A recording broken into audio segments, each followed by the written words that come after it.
mackerel. I got to turn the volume Am down. I yelling and screaming? I'm so excited, Jennifer Morse and Nick Kukas. Ajax Downs Quarter Horse Racing, Canada's premier quarter horse track. We're back is all I can say, and I'm excited today. Yes, you are. That was one heck of a long winter. It was cold. Oh, my goodness. Up until, like, not very long ago. Wet, cold, snowy. I know. Everything. I spent most of my winter in Las Vegas, and I'll tell you, it might have been the worst weather we've ever had in Las Vegas. Oh, yeah? Yeah. I wouldn't know. I've never been there, so. But it was cold. the same old winter in Toronto, so.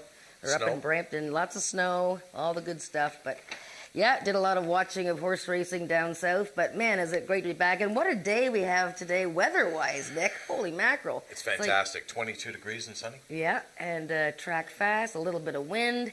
We got 2 trials today for the new Open Derby, so we're starting off the season with a bang. 7 races on tap today, a great card of racing. We're going to do a little bit of a tribute in a little while, but, of course, I would have to say that we do miss Mr. Peacock.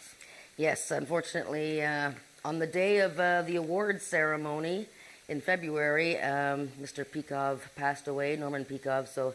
of course, one of the founders, just like his father, he drove the ship from Peacock Downs and turned it into Ajax Downs, and the beautiful track that we have now. And so, we're going to miss him. So we'll look forward to doing a little tribute that you're going to do and honor him with a nice video here on track.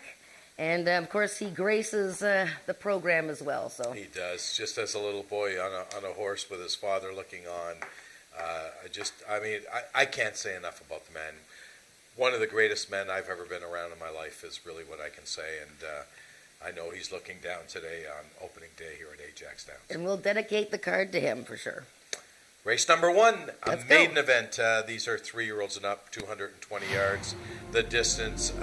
Field of 5 in here, Jen, and interesting, 3 of the 5 horses have never raced at Ajax Downs before. They're coming from down south. We've got the 1 horse coming from Will Rogers Downs, the 3 horse coming from Lone Star, and the 4 horse coming from, I believe that's Sunland. No, I don't know. Sandy Ridge. I'm going to show that race. Oh, you're going to show that race because I don't even know where that is. It must be Louisiana. No, it's in Kentucky. It's at the Red Mile. Oh, the Red Mile, they had a little race meet there, 5 or 6 days, and Jason Pascoe, our leading trainer of last season and the season before, took some horses down there, and so some of them raced, and Power Oak, who has never raced at Ajax, I think she's the horse to beat here. We've obviously both picked Power Oak. It's gray filly.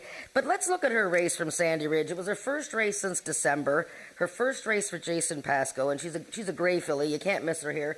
She's going to start from the rail post, and this track played, I thought, pretty, fairly. Like, it was really looked like a good surface, and the times were good.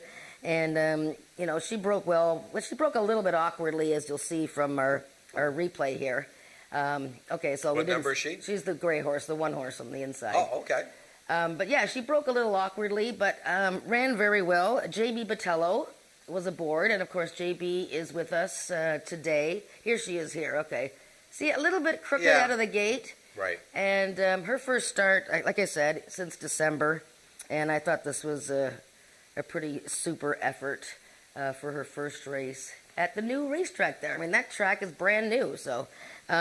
So Power Oak, what do we do? Do we put her in the exactas, or how are we going to play this race? Nick, who did you pick for second? I picked the 1 horse, Dagny Taggart. Dagny Taggart. Dagny Taggart. That's the new horse for the First Line Racing Syndicate. Yeah, this horse is Bob Broadstock trains this horse. Ramiro Sanchez Castillo, of course, one of our stalwart riders here at Ajax Downs, is back. And by the way, who else is back with him this year? His son. His son is Alexis. making his debut. Alexis is riding his first race today, yes. So it comes in the family, That's one right. rider down to another rider. So we'll see how that goes. But Ramiro, of course, really, really good quarter horse rider. And he, of course, has first call on the Bob Broadstock barn. That's right. Well, I went with Francesca for second place because I thought she showed so much promise last year, and I thought her I thought her race in the Alex Peacock Futurity actually wasn't too bad. She didn't have a very good start. It was pouring rain that last day of racing. Remember that? It was like a swamp out there. But in the trial, she was third. So I'm very interested in Francesca for the Exacta.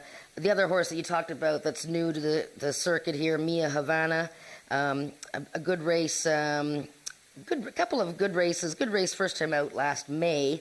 Got to note the horse that she raced against in September, First Lady on Canvas, is now a Grade 2 stakes winner. So if you're looking for a frame of reference there for Mia Havana. And Scott Reed, very good off the long layoff. He is very good. And by the way, that First Lady won very easily that race, won by 2.5 lengths, which is a big margin of victory in quarter horse racing.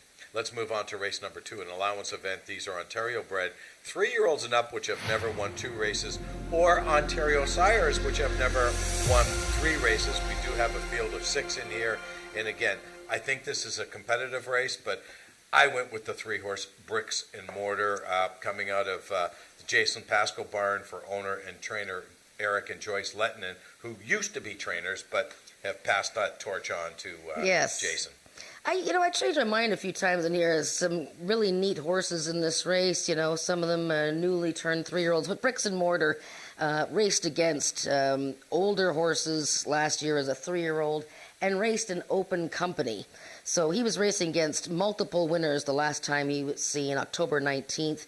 Racing against 5 Bar Fandango, who's won like 8 or 9 races, and he's a non-winners of 2. Right. So he's also an Ontario bred, so now he's in a restricted race. So it's a whole bunch of class, slight class drops here. He just looks, on paper, as long as he breaks well. Obviously he doesn't see a lot of racing action each year, but I like him in this race. And Diego Benitez, of course, he started riding here towards the end of last season, and he's back to ride. So Bricks and Mortar for me. Quick as a hiccup, it was sold since his last race, and coming off a big win, the maiden win in September, and now is owned and trained by Barry Wood. T.P. Phillips, in his 20th year of riding at Ajax Downs, is on board. I talked to T.P. last night, and he's raring to go.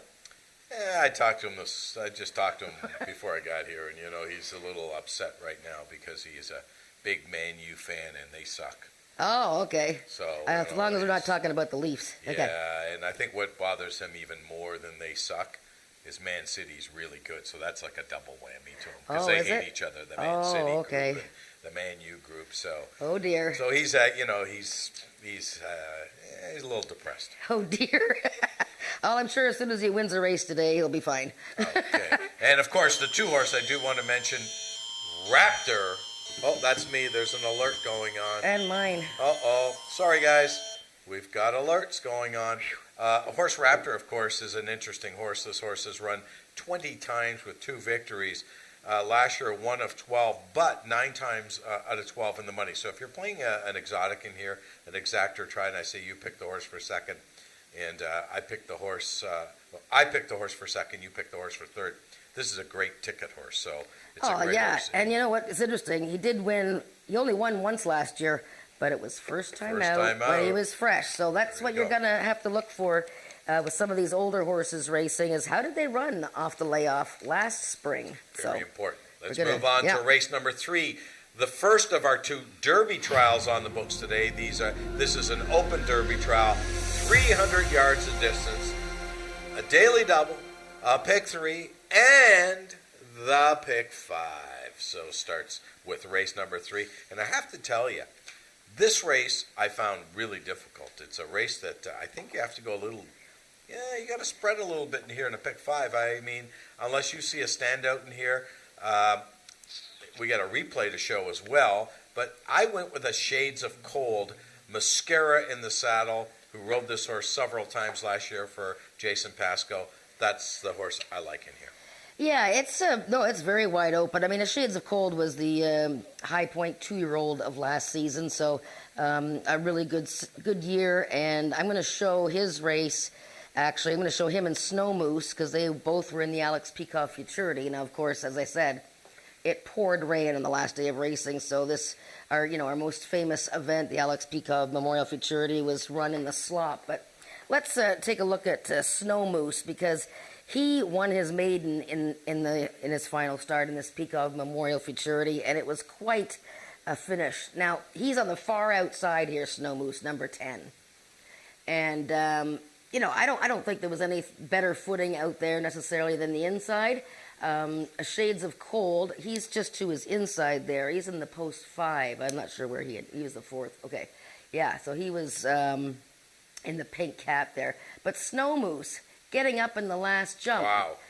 Now, that was 400 yards. He's starting the year at 300 yards. And Brian Bell rides him, but Brian is sitting out today for just a one-day suspension. So we have J.B. Botello aboard Snow Moose. But it'll be interesting to see how well he closes or how he does today at the shorter distance. But yeah, I picked the Shades of Cold because he's in the pink cap here. And he ran a tremendous race as well. He had won a trial for it at 400 yards, but possibly didn't, like the sloppy going. It's hard to say, right? Looks like he switched leads there in the pink cap, but Snow Moose, big finish there. Nice horses in this race. These are the 3-year-olds that you're going to follow through the course of the year, heading towards the Peacock Derby and all that. But I love Snow Moose, Ontario bred, and just a big, good-looking horse. It's interesting. 4 of the 7 horses in this particular trial are still maidens. But, and I don't usually bet maidens against winners, but I still think there could be a small upset. Katie on Fire, coming out of the Bob Broadstock barn, gets the outside post, was purchased this winter, or transferred over to Bob Broadstock, and this horse is coming from Will Rogers Downs and ran some decent maiden races down there. Ran in a Futurity last time and got beat 3 lengths. Yep, no, definitely. And she, started off. She started off in March last year, but then had a layoff and just about won her maiden in her return by a neck with an 89 speed index back then. So she's a horse to consider. Outside post, first time at Ajax Downs. I maybe kind of want to watch her a bit. But, and we should mention that the first mount for jockey Alexis Sanchez is in this race. He's on the 3-horse Crash on Oki, and Alexis will not carry a whip. That's the rules for new riders. I believe it's 5 races, and then the stewards usually grant riders their whip after 5 starts. Okay, race number 4 is the second of our 2 Derby trials on today's card of racing, and of course the start of today's pick 4, as we have 7 races on tap. And this is a race that I thought maybe there was a little bit more of a, not a standout so much, but I thought you could narrow this race down a little bit better. I went with the 2-horse, Damn I'm Restless. I do like Sour Candy, of course, and the 7-horse is a horse that's won 3 races in her life. Well, I mean, Valiant Chicken Snow has a big edge on most of these, as she just won. April 2nd at Sandy Ridge. I couldn't find that replay, actually, but she already won this year, so she's razor sharp. Let's watch that same Snow Moose race again one more time, because she was in the Alex Peacock Futurity. Now, she had an inside post. She was in the 2-path, coming into the 2-hole, and just got beaten next. She was leading all the way. She actually was co-champion 2-year-old filly of last season, Valiant Chicken Snow, and J.B. Botello has already won on her and rode her last year. And if they show that race again, she was on the inside and was leading very late until Snow Moose come and pipped her right at the wire. But yeah, what do you do with a horse like Sour Candy? I mean, I ended up picking him, and only because he's never lost. We don't know how good this horse is. Okay, he won 2 Futurities last year, and then we never saw him again. He won in June, he won in September, haven't seen him again. Michelle Woodley, we know that stable, very good at getting them ready. So, yeah, I mean, I don't mind your Damn I'm Relentless horse, claimed for $20,000 from his last start. Oh, here's Valiant Chicken Snow right there. See how she crashed into another horse? Right. And pretty rough trip. And, of course, like I said, she's already won her season debut this year, but she is a very strong, long-striding filly, and that combination of J.B. Botello and Valiant Chicken Snow, they did very well last year. But well, Sour Candy is a horse that if you're going to get a bit of a price, it might be a horse you might want to take a shot at, because this horse is coming out of Michelle Woodley's barn. I'm a big fan of Michelle Woodley. Richard Winsakabi owns this horse, bred this horse. Horse is undefeated. Was very impressive last year back in June, where the horse won on the inside at a huge price. Beat a horse called Had to Be Ivory that day. Ivy. I Had to Be IV. Who's in this race? Who's in this race. And then came back and won even more convincingly in the stake back in September the 14th. So it's a horse that at 9-2, if the horse is 9-2, you have to bet on this horse. The horse will not be 9-2. The horse will probably be about 2-1, but at 9-2 is a huge price. What about your horse that you also like, Damn I'm Relentless? He's 5-1 in the morning line. Again, coming out of a maiden claiming race where he was claimed by, a big stable, Jason Pascoe, owner Mark Rioux, right, and Ismail Mascara. What kind of odds would you take on that horse? 5-1 would be a nice price. I mean, there was an old Woodbine trainer many, many years ago who said, claiming is the way to fame. And if you remember the name of that trainer, his name was Frank Passero. Frank Passero. Frank Passero. Right. So, when you claim a horse for $20,000 US, that's a lot of money. It really, really is. And, he fits in there. So don't look at the claim and say, oh, he's a claiming horse. He's not good enough to run against these. He, she. It's a new world. We can say them all. They. We can, this horse here really fits. And the horse did win down at Remington Park, which is probably one of the toughest race meets anywhere in the world for quarter horse racing.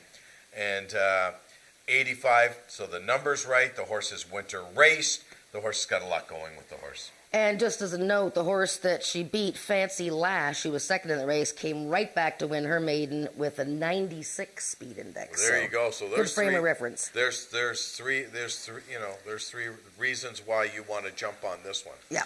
Let's move on to race number 5, the Gridiron Gallop. And for those of you new to Ajax Downs and to quarter horse racing, we have Gridiron Gallops all the time, and this is the Sprint Series. 110 yards. Gridiron, of course, a CFL football field is 110 yards. That's why we call it the Gridiron. And this race is 110 yards, so it's going to take about 6.8 seconds from start to finish, Jen. Yeah. They're fun races because the start is almost right in front of the crowd. So look at our Sprint Series champion from last year is back, and he's been Sprint Series champion before. Yes. He's 8 years old now, Carneros, number 3. I changed my mind here. I know Maryland Magic, who's his buddy, and he's now a 9-year-old horse. He won first time out last year going 110 yards. And I just thought Carneros, he has a race under his belt. Now, it wasn't a very good one. He was at Sandy Ridge in Kentucky as well, but he was a bit silly at the gate, and, that race is just a throw out. But, he loves Ajax Downs, and he won first time out last year. So I'm just looking at the two Pascoe horses here. I'm interested in Bodie. I think he was an exciting horse that came to our track last year and won 3 races in a row. And he has had a start at Sandy Ridge as well, but he also blew the start that day. But we'll see Carneros, and he's him and Maryland Magic. They're both fan favorites. Well, you know why Maryland Magic didn't run down in Kentucky in April? Because he's having babies. He's busy. he's got a dual role in life right now. He's got the best role of all. He has babies and he races. Yep. Doesn't get any better than that. Racing and babies. Speaking of babies, I do have a granddaughter. Congratulations, Nick. So much. Grandpa Nick. Let's call him Grandpa Nick. There you go. Let's move on to race number 6. Speed Index race. These are 3-year-olds and up with an average of 90 and under. 300 yards the distance. We do have a scratch in here. The 4-horse. First Golden Rose is out. We're down to a field of 4, but really a very competitive field of 4. Yeah, it could be. I think, I really do think the race goes. I know who you like in here. Well, the race goes through the 3. Chicks dig my money bags. He's only had 1 win in the last 2 seasons, but, not for lack of trying. He's come close a bazillion times. He's well known for running excellent fresh. Don't worry about last year's first race, 110 yards. That's not his best distance. Sometimes Ruth Barber, is sort of forced to run him in 110 races because there aren't any other races. Look at him. Last year he tried 110, 220, 770. I mean, he's just a versatile, wonderful horse, and I think 8 wins. He's got 8 wins. You add up all the other wins of his 3 rivals, you get 8. So he's won as many races as everybody else combined. It's a little interesting to me, and I picked the 3 as well, but the 5 horse, Fury.com, if I'm not mistaken, this is a trainer change from last year. Well, yes, Mark Ryu had a horse, I think, with Jason, but Peggy Byrne was training those horses. She won first time out when she came here. Did a great job last year. Yeah, and she won first start, and she won her last start, and Ismail Mascara rides her very well. She's a non-winners of 3, racing in a little bit of a tougher event. Okay, let's move on to race number 7, the final race on today's card of racing. A field of 8 going forward in this Speed Index event. These are 3-year-olds up with an average of 70 and under, 220 yards of distance in here, and I think it's a 2-horse race. I think it's between the 3 and the 4. I picked the 3, but it wouldn't shock me if the 4 beat the 3. They tell me the workout back on April 23rd was outstanding.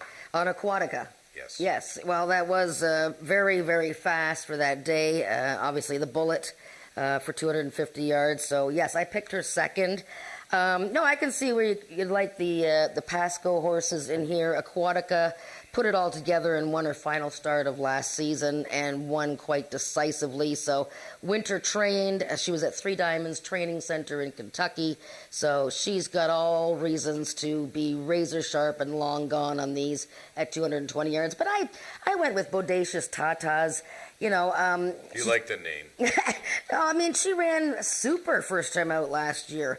In a maiden race, got beat a nose, and I thought she ran very well against some tough company, some Speed Index races last year. I mean, this is a 70 and under, so this is the lowest level you can get. So I think Bodacious Tata is taking a drop in class. Amanda McCormick, who I think does an excellent job. Yes, she might need a race, but I'm definitely using her in the triactas, the exactas. How about the 8-horse? I mean, high velocity. I didn't pick this horse, but the horse is pretty consistent, usually there, and of course gets Jose Cruz in the saddle.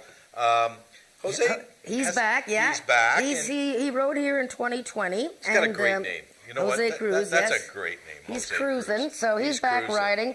riding. We should note that High Velocity is trained by Brooke Sisson, who was owning horses last year. Now she has her trainer's license, and the number 7 horse, Pretty Cold, is trained by another new trainer. Mitchell Daniel has his trainer's license as well. So I'm going to wish the best of luck to everybody, the new riders, the new trainers. James Bogar is training this year now, so now he's owner and trainer. So it's just a whole bunch of new stuff and a lot of familiar faces. That's our opening card for today, Wednesday, May the 10th. We will be with you, of course, all year round on Wednesdays, except for some Sundays that we do some special races on. And, it's just a pleasure and an honor to do this show every year. And both Jennifer and I are so glad that we're back. We're going to take it upstairs right now to the voice of Canadian quarter horse racing, Frank Ferrari, for the changes.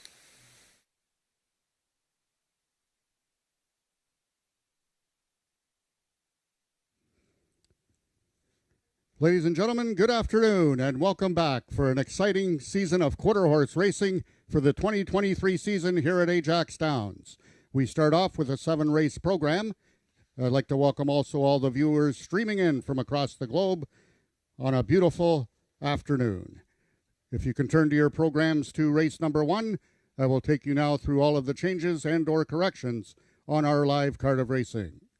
In the first race, the following overweights. Number 1, Dagny Taggart is 1 pound over. Both number 2, Francesca, and number 4, Power Oak, 6 pounds over. And number 5, Zumbi, 3 pounds over. Also note that the number 5 horse Zumbi will be running on first-time Lasix. Horses running with the flipping halter on in this first race. Number 3, Mia Havana. Number 4, Power Oak. And number 5, Zumbi. Race 1 is the first half of the daily double. And race A of the early pick 3. Win, place, show, exactor, triactor wagering available. Turning to your programs to race number 2, just a couple overweights. Number 3, Bricks and Mortar, 6 pounds over. And number 5, Runaway Lights and Caviar, 2 pounds over. The number 6 horse, Summer's Grace, will be running with the flipping halter on.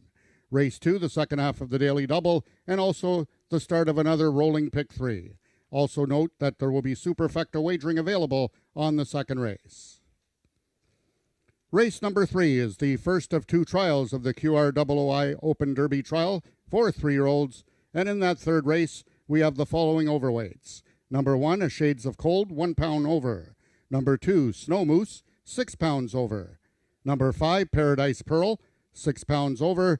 And number 7, Katie on Fire, 1 pound over. Also note that the jockey Alexis Sanchez will be riding without a whip. That is aboard the number 3 horse, Crash on Oki. In the third race, it is the start of another rolling pick 3, and it is also race A of this afternoon's pick 5.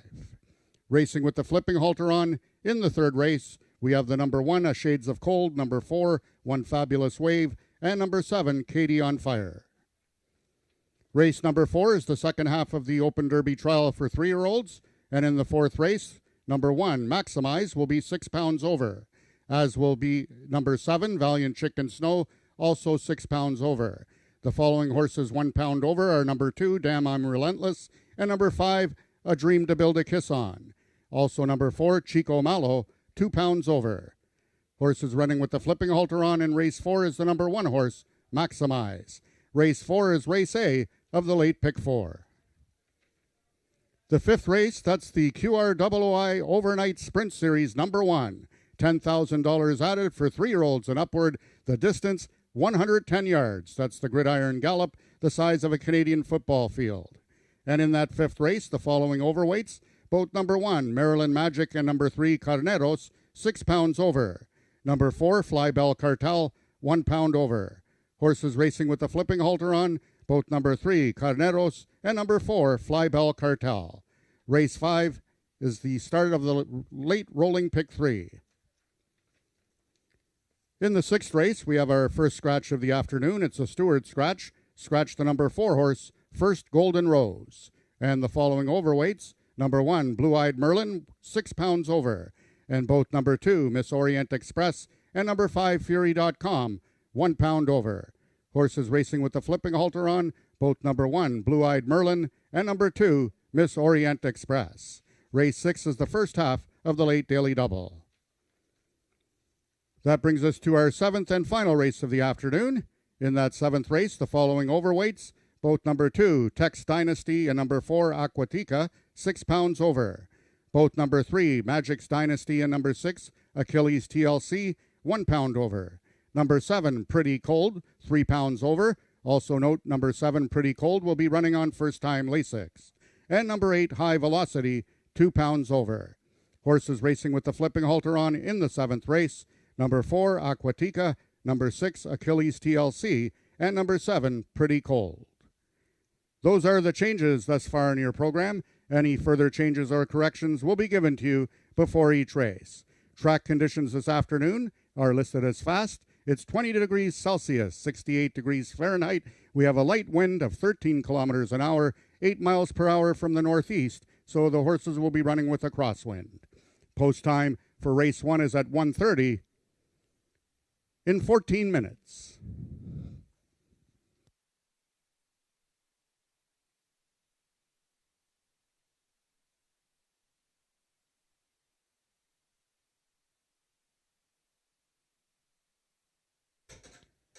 Now, ladies and gentlemen, I would like to take it downstairs to Nick Hukos and Jennifer Morrison.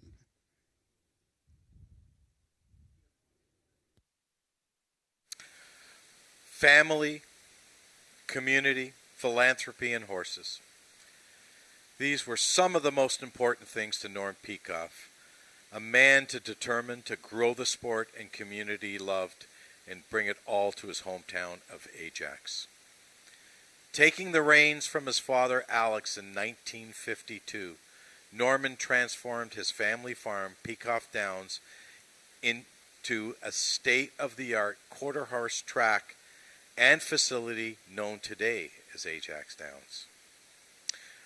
Norman would rarely miss a race by one of his beloved homebred horses.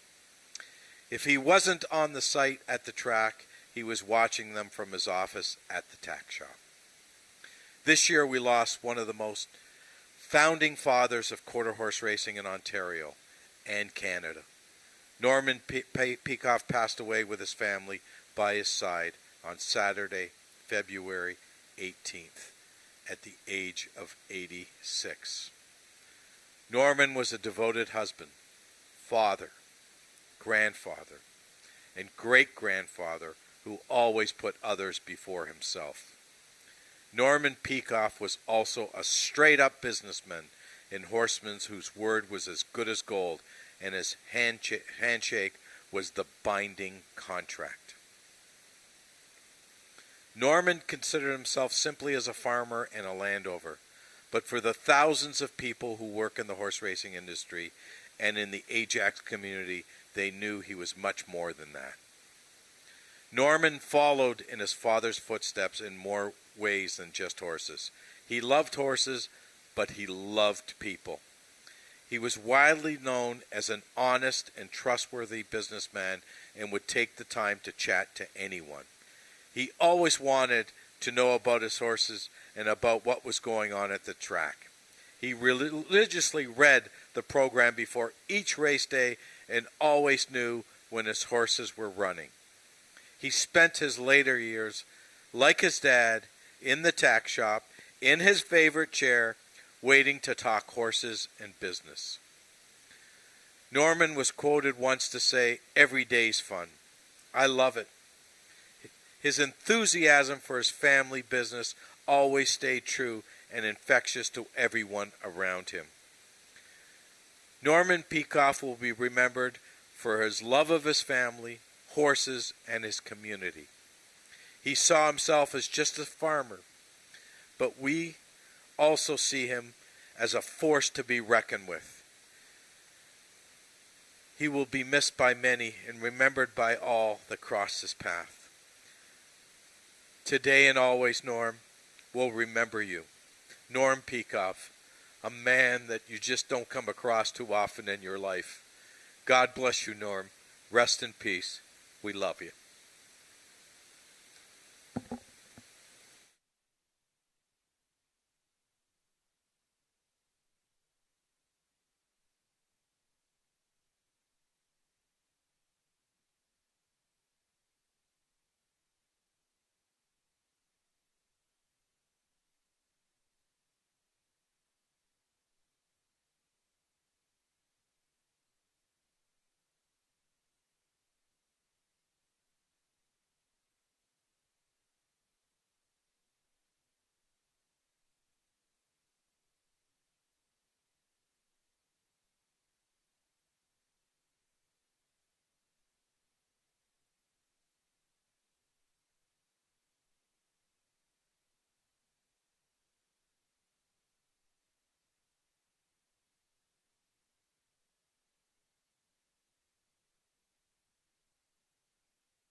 The horses are now on the track for this afternoon's first race. It's for maiden 3-year-olds and upward, running a distance of 220 yards, going for a purse of $10,000.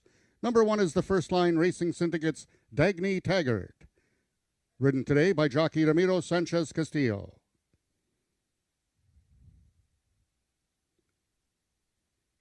Number 2 is the Big Dog Racing Stable's Francesca, the mount to D.I. Benitez. Number 4 is Power Oak, owned by Milena Fitchin and ridden by J.B. Botello.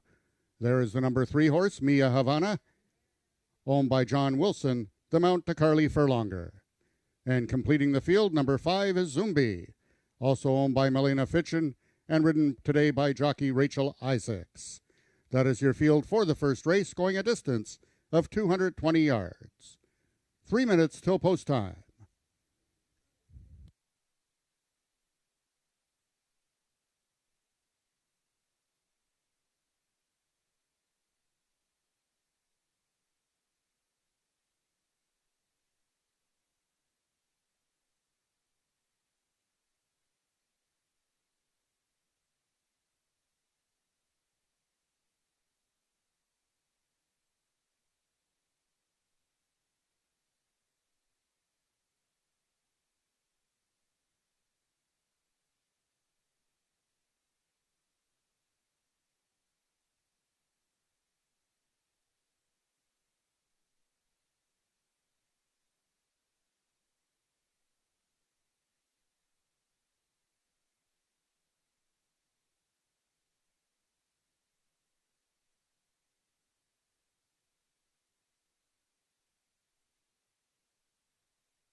If I can have your attention, ladies and gentlemen, in regards to race number 6 this afternoon, there will be no show wagering available. Make a note in your program for race number 6. Due to the scratch in that 6th race of the number 4 horse, First Golden Rose, it now leaves us with a 4-horse field. Therefore, there is no show wagering available. Just win, place, exactor, and triactor wagering, and a late daily double. No show wagering on race 6.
All the horses are now approaching the starting gates.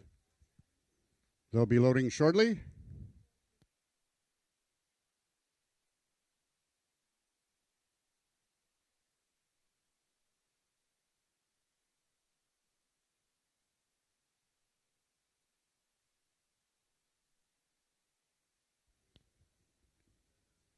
All the horses have now reached the starting point. It's post time. First one in is number 1, Dagny Taggart, making her Ajax Downs debut. Number 2 is Francesca.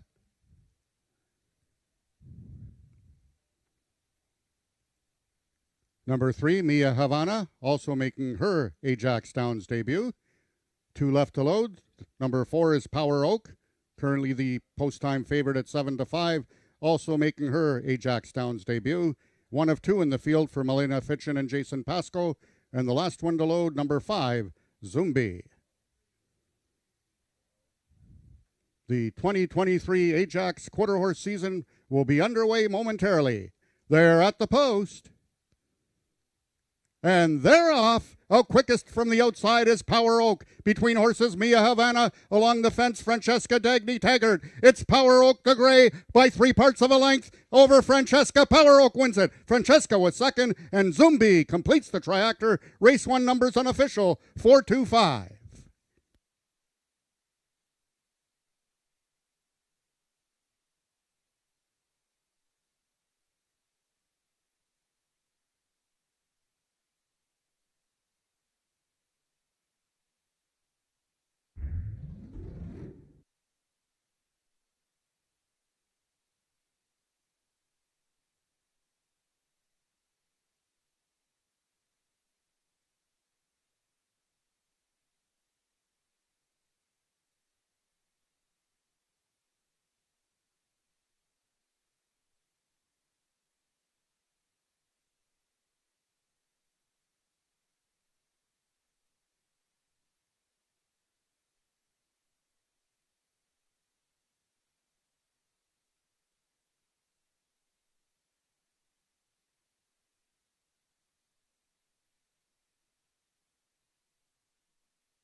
The unofficial winner of the first race was number 4, Power Oak. Second was number 2, Francesca. Third, number 5, Zumbi. And fourth, number 1, Dagny Taggart.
Now walking into the winner's enclosure is your unofficial winner.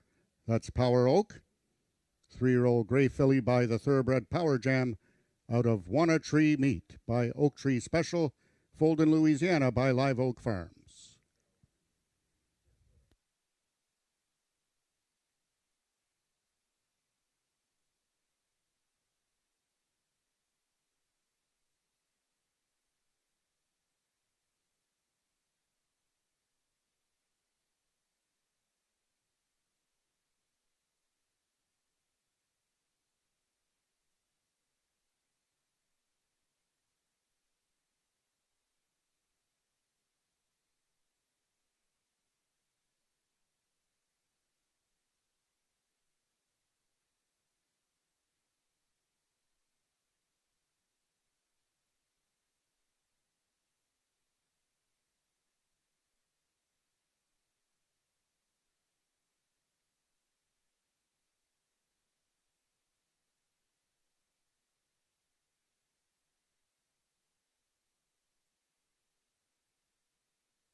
The results of the first race are now official. The winner is number 4, Power Oak, 3-year-old Gray Filly out of the Thoroughbred Power Jam out of Wanna Tree Meat by Oak Tree Special. Once again, Folden, Louisiana by Live Oak Farms. Power Oak is owned by Milena Fitchin, trained by Jason Pasco, and ridden to victory by jockey J.B. Botello. Power Oak winning the distance with a time of 12.145 seconds, carrying a speed index of 89. Rechecking from top to bottom, order of finish in your program should read 42513. Those are the total results of the first race. In this upcoming second race, just the following overweights. Number 3, Bricks and Mortar, 6 pounds over. And number 5, Runaway Lights and Caviar, 2 pounds over.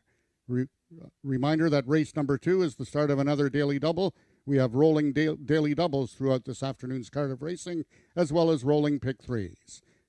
Post time for race 2 is at 1:57.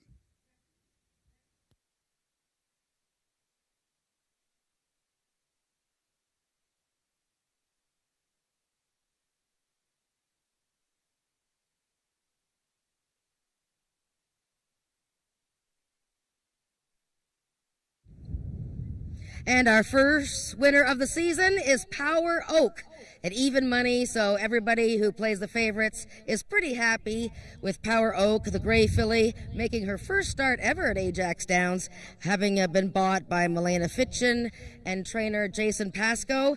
And I'm joined by winning rider J.B. Botello.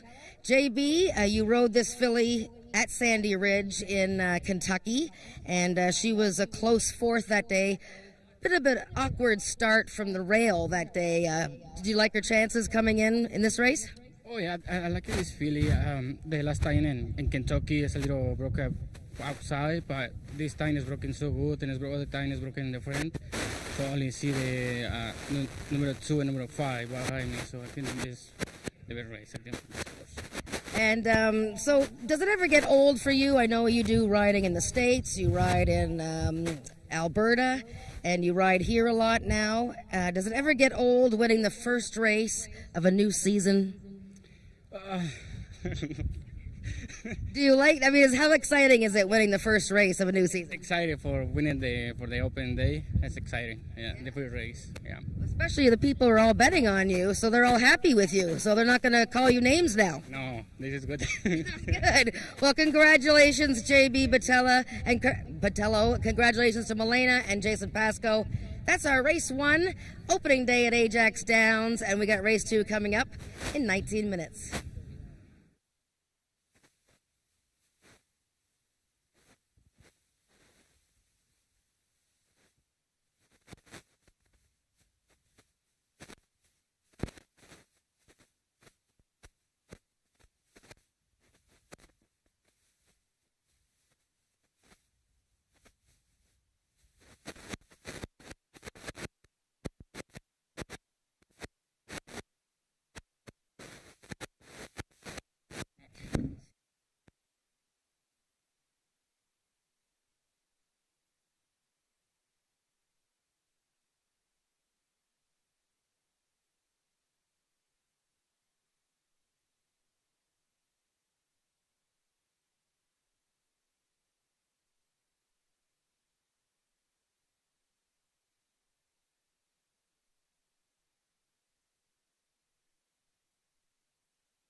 Also, ladies and gentlemen, just a reminder that if any of our jockeys win 2 races this afternoon, you will be eligible for a free Frosty. That's if you purchase the quarter horse program and one of our riders wins 2 races, you will then redeem your program at the voucher booth and get a voucher for the free Frosty, which is at Wendy's, located there on Kingston Road.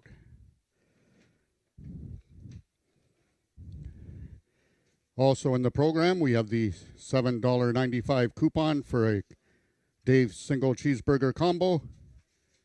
Also at the same location, the Wendy's on Kingston Road.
Race number 2 is an allowance event. These are Ontario-bred 3-year-olds and up, which have never won 2 races, or Ontario sire horses that have not won 3 races.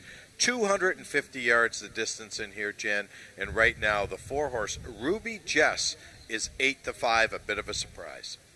Yeah, well, she's taking a lot of money at the outset here. This is Cheyenne Kerr riding for Daniel Stevenson, and what a season Ruby Jess had last year. Her first season of racing, she was in the top 3, 8 out of 10 races, and she was game in almost every event. She was right in photo finishes. Now, having said all that, I didn't pick her anywhere. I think I picked her 3rd or 4th, but I like Bricks and Mortar in this race, and I know you picked him as well. He's the 3-horse here. This is a horse from the leading stable, Jason Pascoe, and owned and bred by the Letnans.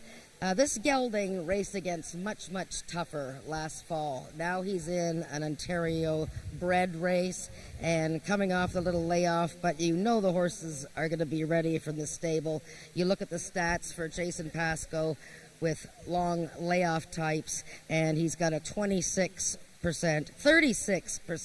win percentage with the long layoff type. So Bricks and Mortar right now 7-2, beautiful odds, but I don't expect him to stay that high. Yeah, I think you've hit it right on. That's my selection in here as well. I mean, he got beat to 5-bar Fandango, and I Am the Eagle, and those horses are multiple winners, and now gets to drop down into a restricted lifetime win race, which I think is significant.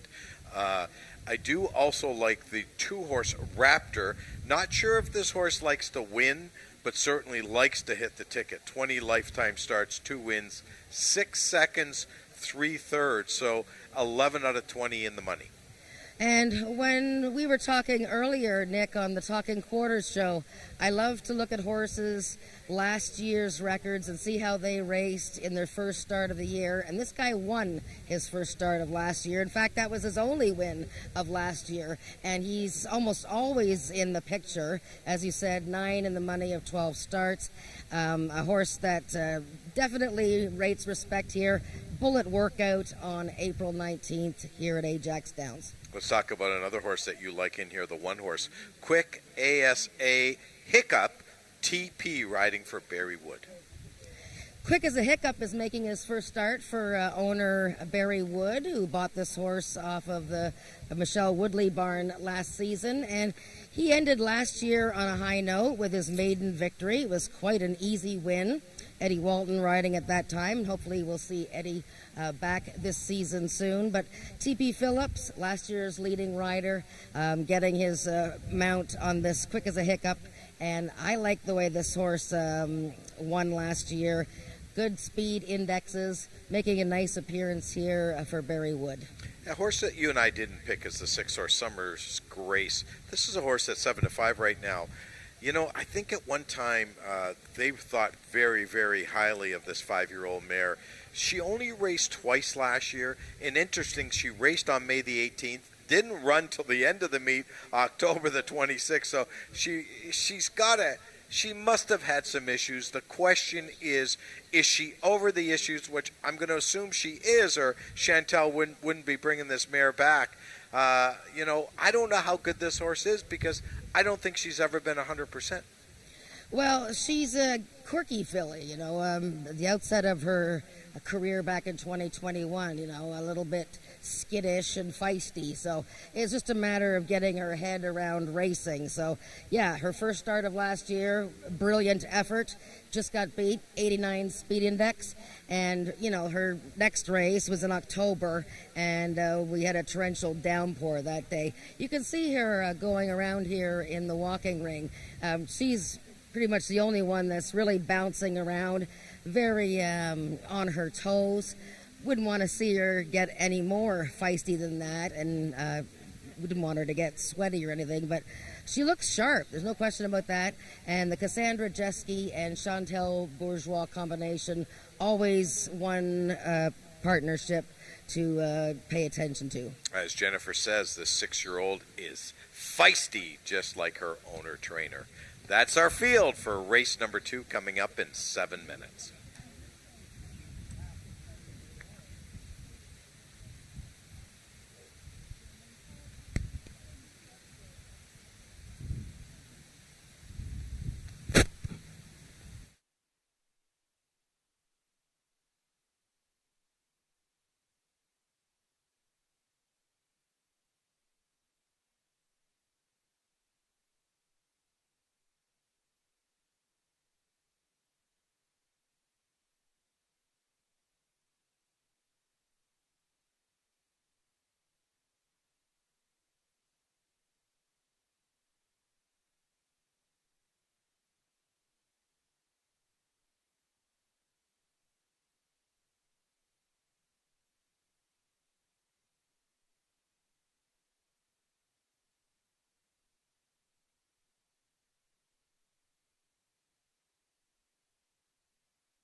The horses are now on the track for today's second race. It's an allowance for Ontario-bred 3-year-olds and upward, which have never won 2 races, or Ontario-sired, which have never won 3 races, running for a purse of $13,000.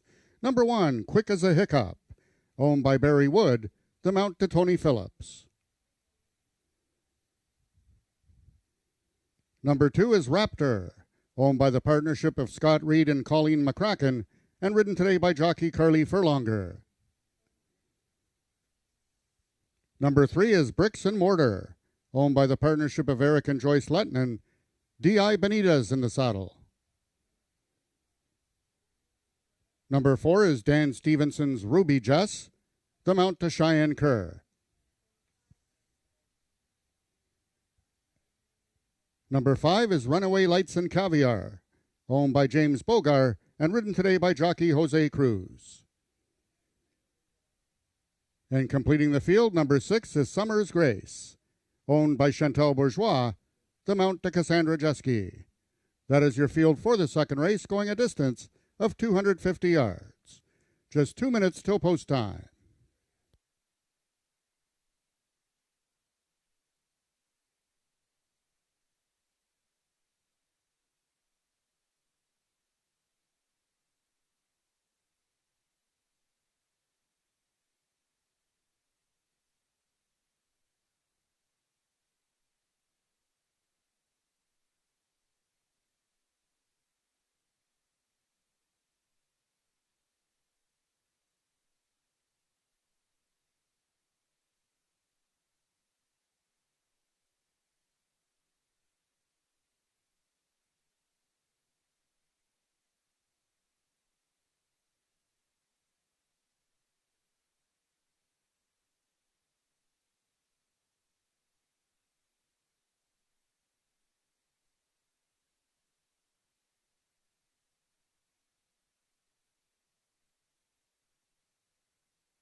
The horses are now approaching the starting gates. They'll be loading shortly.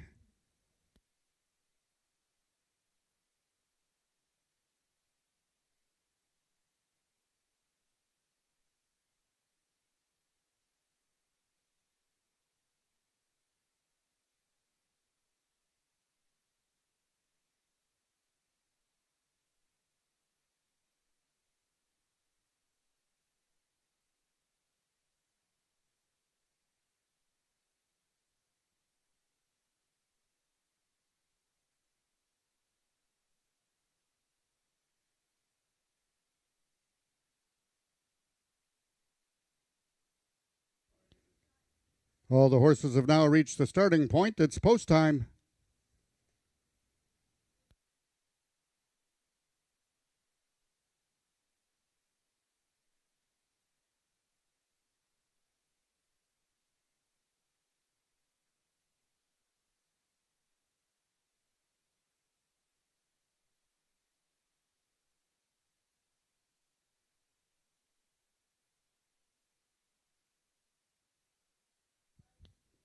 The horses are now entering the starting gates. Number 1, Quick as a Hiccup. The lone gray in this field is in. Number 2 is Raptor. Co-favored at 5-2, along with number 1, Quick as a Hiccup, and number 6, Summer's Grace. Number 3 is Bricks and Mortar.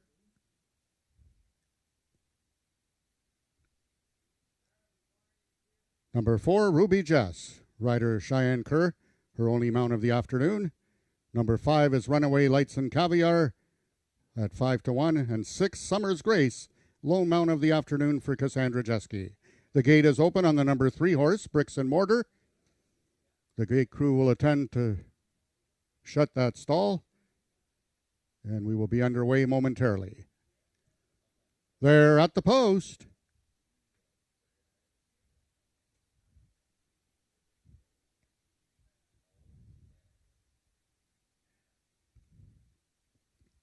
And they're off. Lunging at the start was Raptor. Out quickly in the center is Ruby Jess, but to his inside, Quick as a Hiccup. Quick as a Hiccup is the leader and is the one to run down.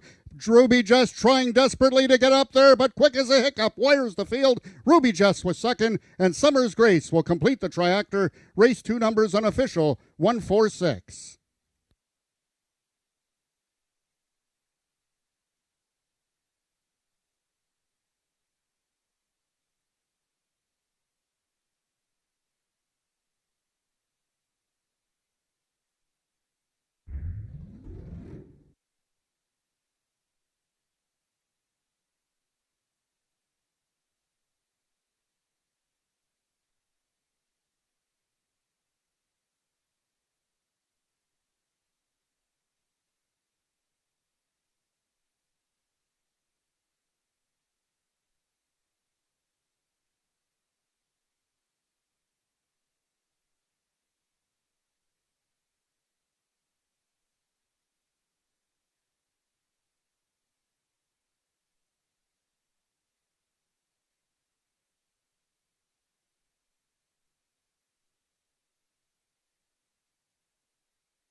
The unofficial winner of the second race was number 1, Quick as a Hiccup.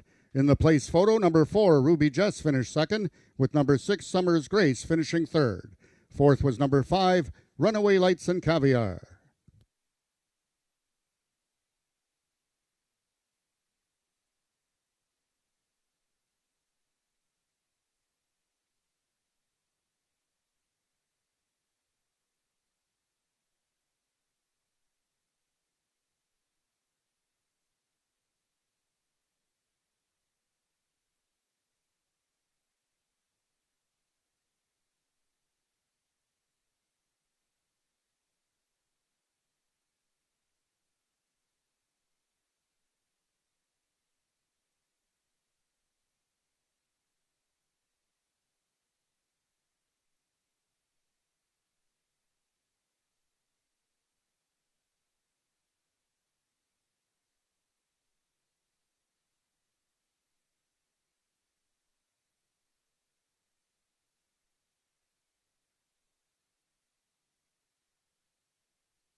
The results of the second race are now official. The winner is number 1, Quick as a Hiccup, 3-year-old Grey Gelding by Wagon Tails out of Isa Quick by Isa Special. Foaled in Ontario by Gary McNichol, Quick as a Hiccup is owned and trained by Barry Wood and ridden to victory by jockey Tony Phillips. Quick as a Hiccup winning the distance with a time of 13.414 seconds, carrying a speed index of 90. Second was number 4, Ruby Jess. Third, number 6, Summer's Grace. And fourth, number 5, Runaway Lights and Caviar. Rechecking from top to bottom, order of finish in your program should read 165-243. Those are the total results of the second race. In this upcoming third race, we have the following overweights. Number 1, A Shades of Cold, 1 pound over. Number 2, Snow Moose, 6 pounds over. Number 3, Crash on Okie, jockey Alexis Sanchez will be riding without a whip. Number 5, Paradise Pearl, 6 pounds over. And number 7, Katie on Fire, 1 pound over. Note that race 3 is also a rolling daily double and pick 3, and race A of this afternoon's pick 5.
Well, it didn't take long for our leading rider of 2022, Tony T.P. Phillips, to win his first race of the season. Here he is taking a bow.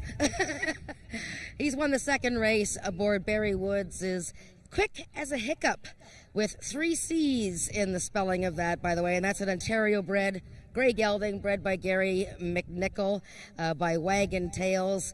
And TP, first time riding this horse, but you and Barry go way back, and you've ridden some nice horses for him. Barry looks like he's made another shrewd purchase here. Last year it was Twixt of Fate, which he's now sold to the States, and now he has this horse. What did you know about Quick as a Hiccup today? 0. All right, thanks for coming out. All right. Well, did he tell you anything? Not really. All I know is Eddie said he should be good in the gate. He stands there. I think Eddie and John McInerney said he's good in the gate. He stands there and he normally breaks good. But that's all I knew about him. Now you had the horse to the outside who didn't break very well, Raptor. So you inherited the 2-path, but then you sort of kept moving out. Yeah, he was kind of drifting a little bit, sometimes a little bit of pre-nerves, first time coming back and whatever. So, there was a little bit of nerve there, and he was probably trying to lean on the other horse. But I'm kind of kept him straight enough that he wouldn't interfere with anybody. If you see the photo, you'll see where I'm just guiding him through it. So he was good. Is it always fun winning on opening day? It can't get old. This is your 20th year riding at Ajax Downs. So what? I'm not saying you're old or anything. I'm just saying this is your 20th year. Oh no, I'm glad. I mean, if you can last long in any business, you know, especially something that you love like this, like racing. I mean, I was just born to ride. I mean, I came straight out of the womb. I rode right out of the womb, so I can ride on the lawn, I can ride in the field of corn, I can ride till dusk, till dawn, until I yawn. And there you have it. TP, the first of what I'm sure is many wraps after his victories. And that was on Quick as a Hiccup, race 2. And that's for Barry Wood, owner, trainer. We have race 3 coming up in 17 minutes.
Race number 3, the first of our 2 Derby trials on today's card of racing, is going a distance of 300 yards, Jennifer. And I thought this race was a little tougher to handicap than race number 4. I landed on the one horse, A Shades of Cold. Yeah, I think we both did. And so these 2 trials, the 10 fastest times from the horses, will race in the final on May 24th. And so this is a new race from the QROOI, 3-year-olds, and as you said, 300 yards. And A Shades of Cold was last year's top point-earning 2-year-old male, and he won the futurity race in October and ended the season with a really good effort in the Alex Peakov Memorial. And that was run on final day here, and that was a torrential downpour, and I showed that replay earlier, and it was won by Snow Moose, who was right beside him in the starting gate. Now, Snow Moose came from a little bit behind that day and was up to catch A Shades of Cold and some others to win. And I tell you, Snow Moose looks just like a picture here in the walking ring. I mean, he looks a lot different, more refined than he did last year. Last year he seemed like more of a kind of awkward 2-year-old just learning the game, but boy, does he look great. I only wonder about the distance here. I think the 300 yards might be a little shorter than Snow Moose would like, and maybe more in favor of A Shades of Cold. What do you think, Nick? Yeah, I do agree with you. That's probably the reason why I picked this horse second as well. He does look like a picture of health out there. And also, I mean, we have to understand this horse really likes this racetrack. He's only raced here twice with a win in a second. So he's had 2 fabulous races at this track. His regular pilot, Brian Bell, is not riding today. I'm assuming Brian will be back next week. So I'm not sure if he'll be able to get the mount back on this horse, but he does look fabulous. The other horse I like a little bit, and here's the 7 horse, Katie on Fire. This is a newcomer to the circuit. Bob Broadstock trains this horse. Is a maiden, however. I'm not crazy about maidens in winter races, but this is a horse draws the outside and raced some decent races down at Ajax Downs. Yeah, and some of the other ones here, she's very calm. She's just sort of standing here, minding her own business and being very well behaved. And yeah, she's run some good speed index numbers. A $14,000 purchase and brought here to Ajax Downs, her first start since October. A couple of other horses in here. The 3-horse Crash on Oki is the first career mount for our new jockey, Alexis Sanchez, who is the son of Ramiro and Ramiro Sanchez Castillo. And the no whip on Crash on Oki, and the 3-horse Crash on Oki, very much on his toes here. He's only had 2 career starts. Another horse in here, Nick, feeling pretty good, the 6-horse, that's Queen Charlotte. She's been dragging James Bogar around the walking ring here. And Nick seems to be on MIA. Oh, so no, I'm back. No, I was just thinking, the one horse in here that keeps on bugging me is the 4-horse. He's 10-1. One Fabulous Wave. He really didn't show a lot as a 2-year-old. I mean, a little bit, but not a lot.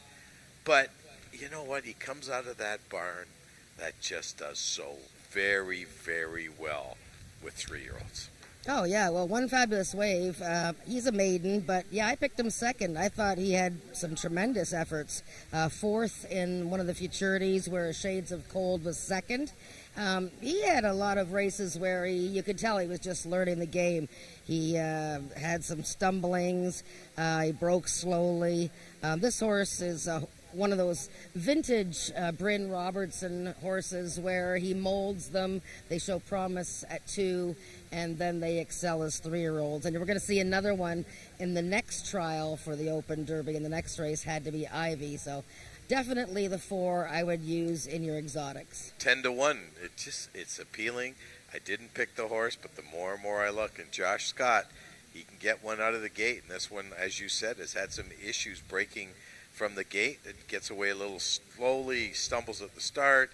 But boy, if he breaks well, he could be gone on these, so that may be the cure here. Start of today's Pick 5 coming up to you in 7 minutes. Good luck with your wagering.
The horses are now entering the track for today's third race. It's the first of two trials, the QROOI Open Derby trial for 3-year-olds, running for a purse of $7,000. Number 1 is a Shades of Cold, owned by Emily Obu, the mount to Ismael Mosquera. Number 2 is Snow Moose, owned by Milena Fitchin and ridden by J.B. Botello.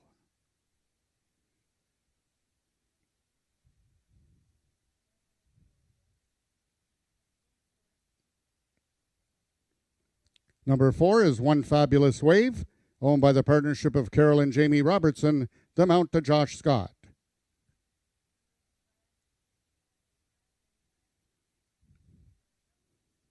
Number 5 is Paradise Pearl, owned by Stephen Harris and ridden by D.I. Benitez.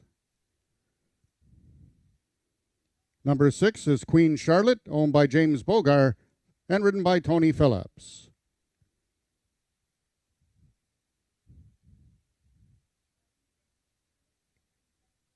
There's the number 3 horse, Crash on Oki, ridden by jockey Alexis Sanchez. The owner is Craig Spada. And completing the field, number 7, Katie on Fire, is owned by the Katie on Fire stable and ridden by jockey Ramiro Sanchez Castillo. That is your field for the third race, going a distance of 300 yards. 3 minutes till post time. Race 3, once again, rolling daily doubles and pick 3s, and it is race A of this afternoon's Pick 5.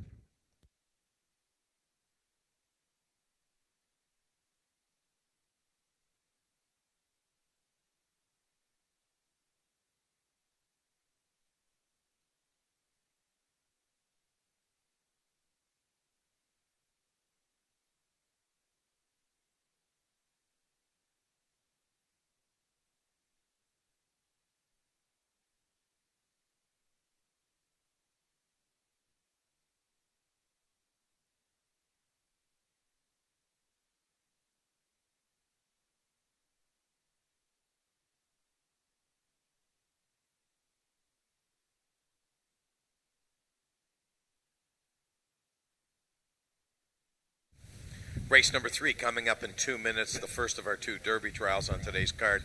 And also, most importantly, the start of today's Pick 5.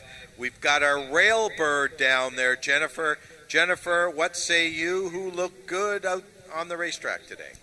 Well, as to be expected, these are some of the best 3-year-olds on the grounds, so they all looked pretty darn good. In particular, though, I thought the 1 and 2 really stood out. Shades of Cold came out, really got on his toes when Ismail Mascara climbed on board, and he just looks like he's ready to rock and roll.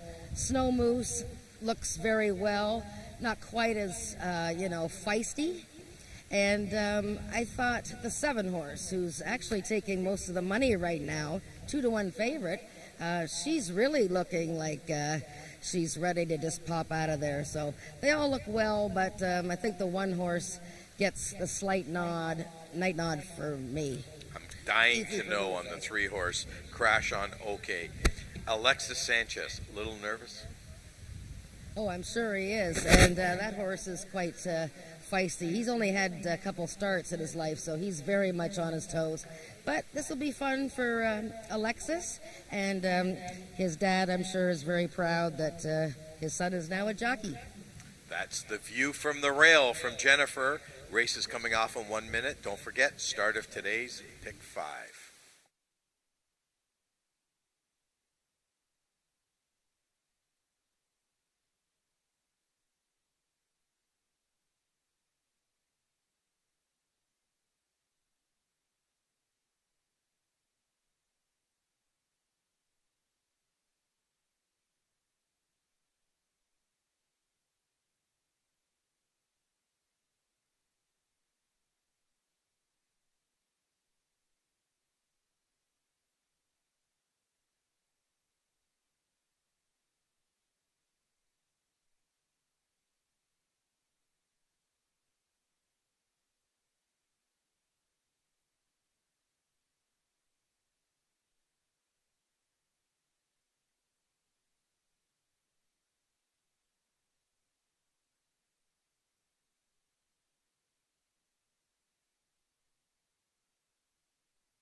All the horses are now approaching the starting gates. They'll be loading shortly.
All the horses have now reached the starting point. It's post time.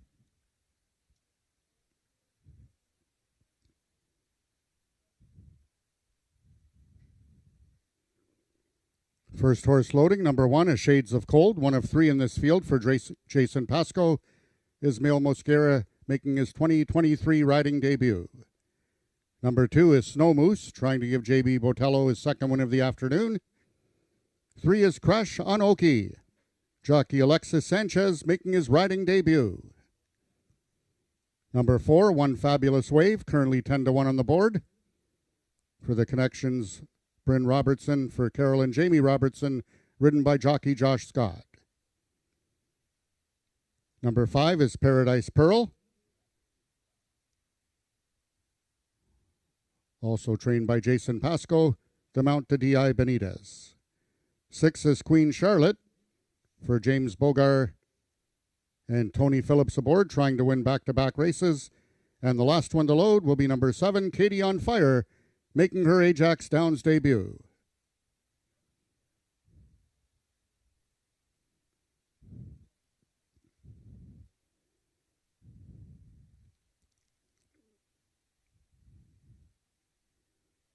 They're at the post.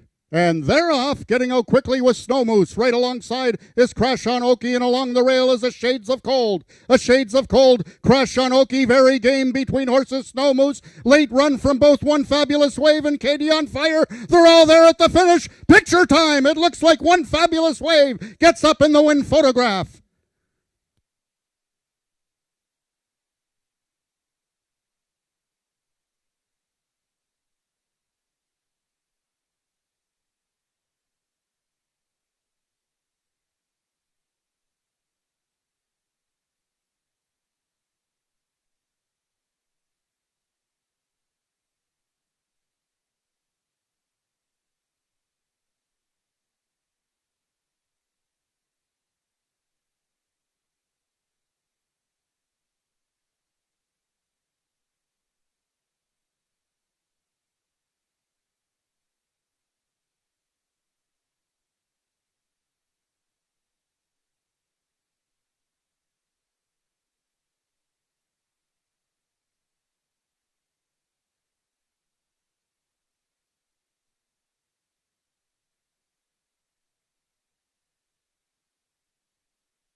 In the win photograph, it was number 4, One Fabulous Wave, getting the victory over number 2, Snow Moose. Third was number 3, Crash on Oki, and fourth, number 7, Katie on Fire.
Now entering the winner's enclosure is your unofficial winner of the third race, the first of 2 trials, the Open Derby trial.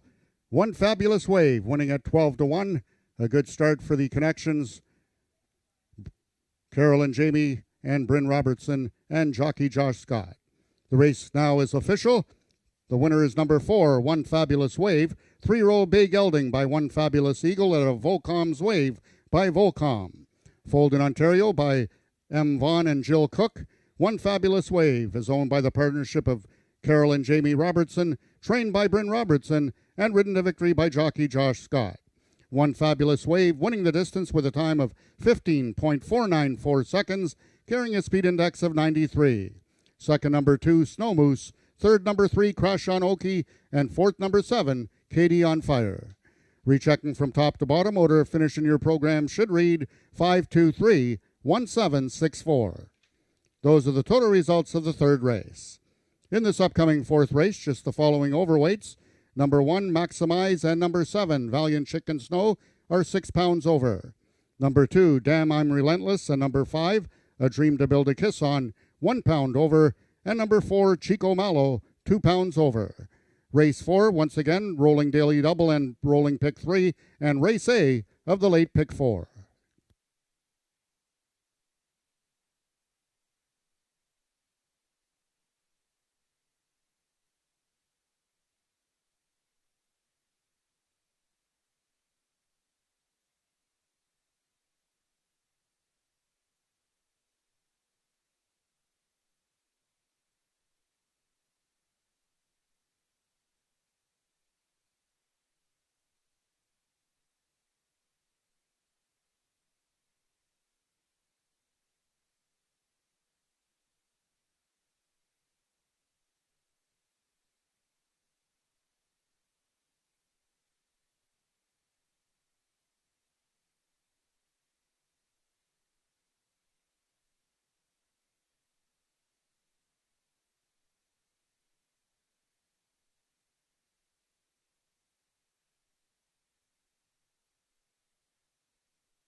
What a finish that was to the first trial for the Open Derby for 3-year-olds. The winner at a fat 12-1. Nick Kukos was mentioning the horse a whole bunch of times as the horses went onto the track. One Fabulous Wave, an Ontario bred, and there weren't too many in this race, by One Fabulous Eagle, owned by Carol and Jamie Robertson, trained by Bryn Robertson, ridden by this young man, Josh Scott, bred in Ontario by M. Vaughn and Jill Cook. And I know that you guys bought this fellow, very tall fellow, off of a couple of local breeders here as well, Patty and Michelle.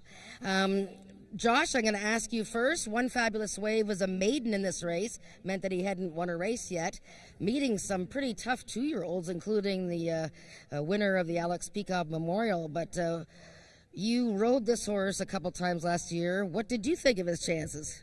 Well, I always thought he had a good chance. He was a really big, green 2-year-old, and I told the Robertsons that he's going to take some time to mature, and as a 3-year-old, he's starting to come into himself, and, well, he did just that. Now, did you expect him? I mean, he has grown. He is very large. First time out this year. Some of these horses have been trained in the States. Did you expect him to be quite that speedy and game with all those horses to the inside? Well, to be honest, I didn't expect him to be worse than third. He's been training really well, and the Robertsons really know how to program a horse. So, I mean, with all that being said, he just put it all together, and this is what we got. Amazing. Well done, Josh. You're off to a good start. Do you like winning on opening day? I mean, who couldn't? Very good. Bryn, a great training job, you and your son Mike and all the gang up there. This guy was a maiden, as we said, coming in.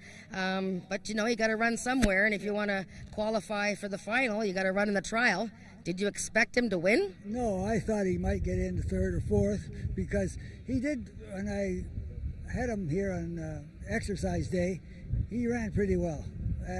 But I didn't think he'd beat them horses. But he did.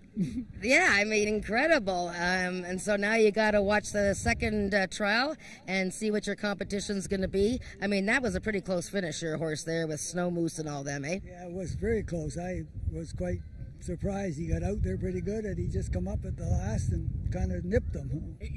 Well, it's nice to see an Ontario bred. Are we going to see the horse of the year from last year, Had to Be Ivory, racing soon? Next week. All right, we've heard it here. Had to Be Ivory, the horse of the year from last season. Going to be racing again very soon. And you had a good winter? Oh, excellent. Very good. Well done, Bryn. Congratulations to Carol and Jamie, Josh Scott, and of course to One Fabulous Wave, who won the first trial for the Open Derby. And we have the second trial coming up in 17 minutes.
Race number 4, the second of our 2 QROI Open Derby trials. This race, of course, going 300 yards as the third race.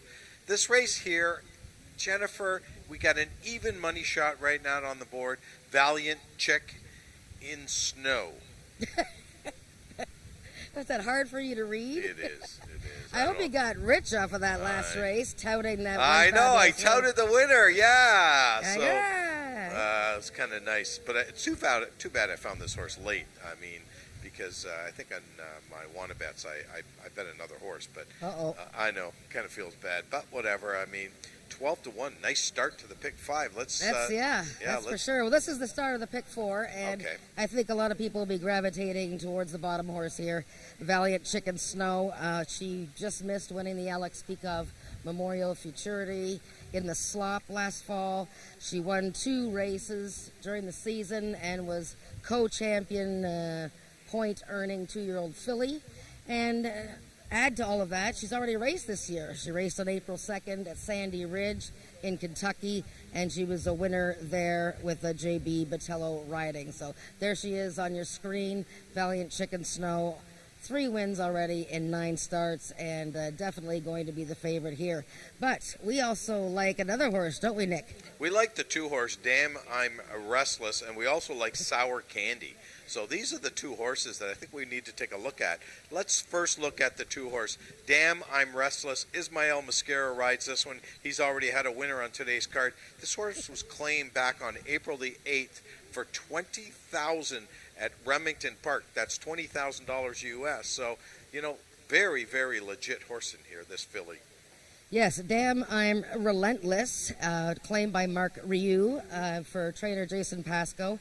And yes, you're talking about her maiden win, and it was very impressive simply because she hadn't raced since October. And something else to note is that the horse that was second that day, Fancy Lash, came right back to win her next start with a 96 speed index. So a very good race there that Damn I'm Relentless won. But of course, this is her first race at Ajax Downs.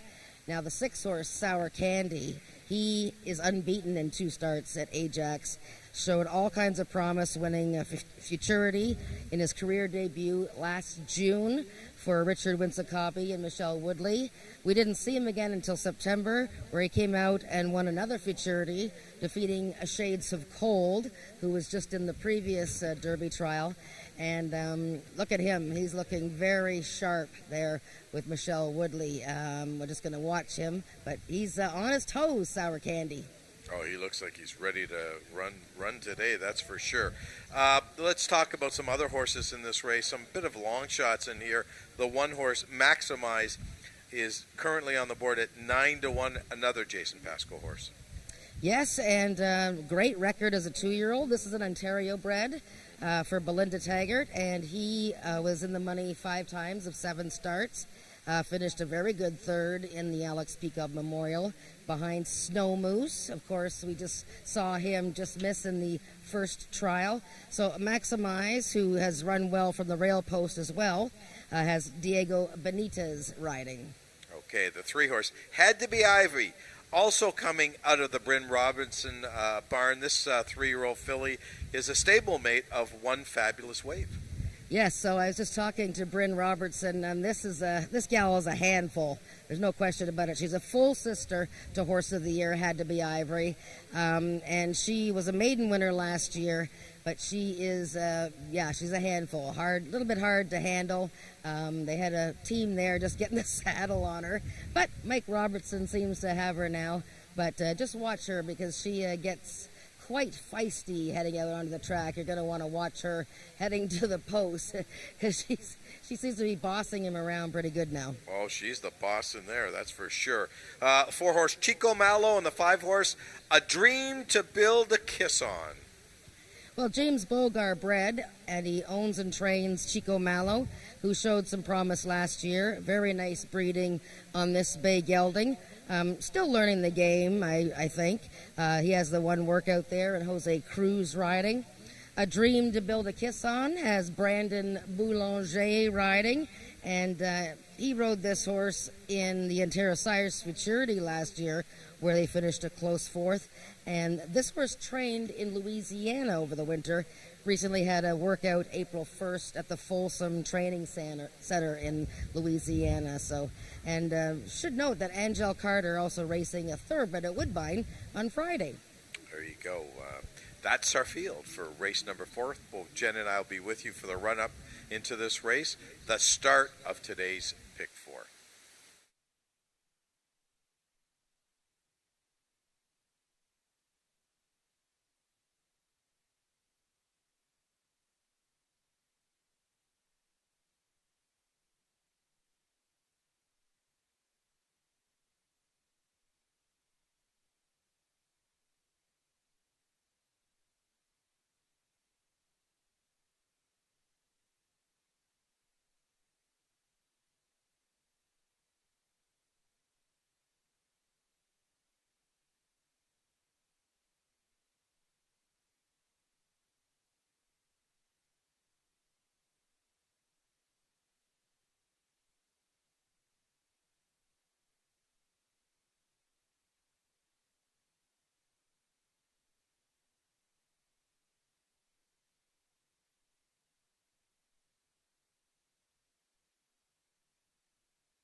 The horses are now on the track for today's 4th race. It's the second and final QROOI Open Derby trial for 3-year-olds, running for a purse of $7,000.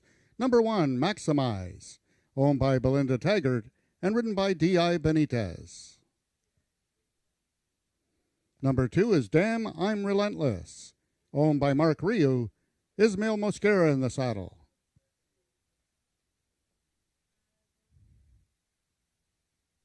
Number 3 is Had to Be Ivy, owned by the partnership of Carol and Jamie Robertson, the jockey Josh Scott. Number 4 is Chico Malo, owned by James Bogar and ridden today by jockey Jose Cruz. Number 5 is Angel Carter's A Dream to Build a Kiss On, the mount to Brandon Boulanger.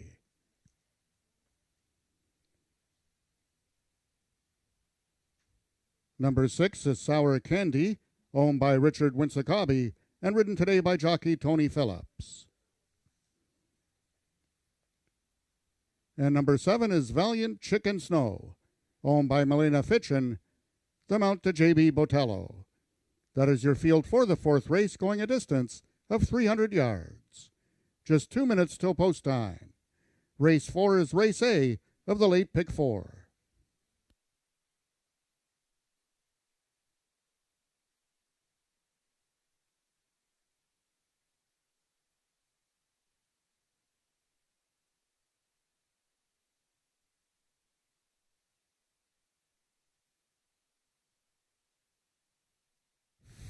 Race number 4, the second of our 2 Derby trials on today's card of racing. Also the start of today's Pick 4. Jennifer, we're down to about a minute and 45 seconds. The 7-horse hanging in there at 3-2. Anything that you saw on the racetrack that might sway you any other way? Well, similar to the other Open Derby trial. I mean, these are top 3-year-olds. And some of them are a little less experienced, so they're, a little bit more wired for sound. The tote board is making noise. People are here. I think the 7-horse really stood out, and 6-5 doesn't really help But I mean, she just looks like a class horse. And right now, she's sort of a little bit advanced, I think, on a lot of these. The 6-horse Sour Candy made a really impressive appearance. There he is right there, actually, Sour Candy. You know, as he's on his toes, but not getting overly worked up. The 3-horse Had to Be Ivy. She was getting a little worked up, but she seems to be settling down pretty good now. There you go. That's the word from the rail from Jennifer. And you've got 1 minute to get your wager in for today's Pick 4.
All the horses are now approaching the starting gates.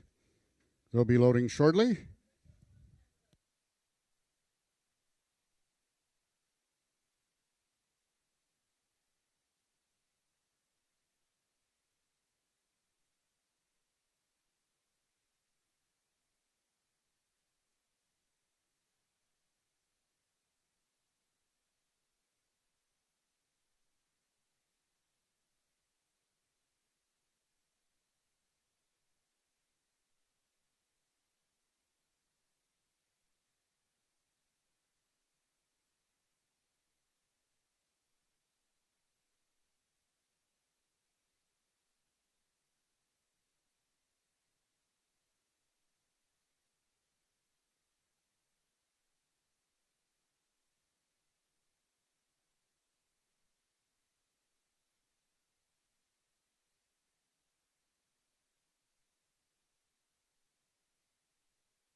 All the horses have now reached the starting point. It's post time. In this fourth race, if the number 3, 6, or 7 win this race, you will be entitled to a free Frosty, as one of our riders will have their second one of the afternoon. That's Josh Scott aboard number 3, Tony Phillips aboard number 6, and J.B. Botello aboard number 7. The horses are now entering the starting gates. Number 1, Maximize, and 2, Damn I'm Relentless are in. Correction, number 2, Damn I'm Relentless. Number 3, Had to Be Ivy is in. Number 4, Chico Malo, and number 5, A Dream to Build a Kiss On.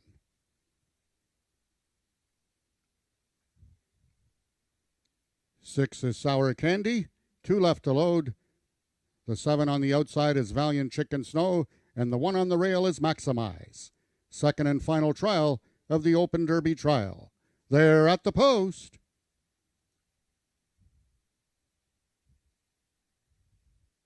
And they're off. Quickest towards the inside is both Damn I'm Relentless and Maximize. Maximize veering towards the fence on the outside. In the center, A Dream to Build a Kiss On. Sour Candy is storming furiously from the outside. Sour Candy is going to get up and win it in a head bob over Damn I'm Relentless. Valiant Chicken Snow completes the triactor. Race 4 numbers unofficial, 627.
The unofficial winner of the fourth race was number 6, Sour Candy. Second, number 2, Damn I'm Relentless. Third, number 7, Valiant Chicken Snow.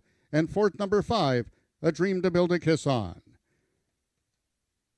The people that now have the quarter horse program, you can redeem your voucher once the race becomes official as the victory by jockey Tony Phillips aboard Sour Candy.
The fourth race is now official. The winner is number 6, Sour Candy.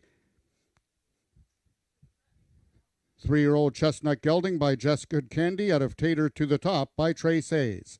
Bred and owned by Richard Winsakabi, Sour Candy is trained by Michelle Woodley and ridden to victory by jockey Tony Phillips, his second win of the afternoon.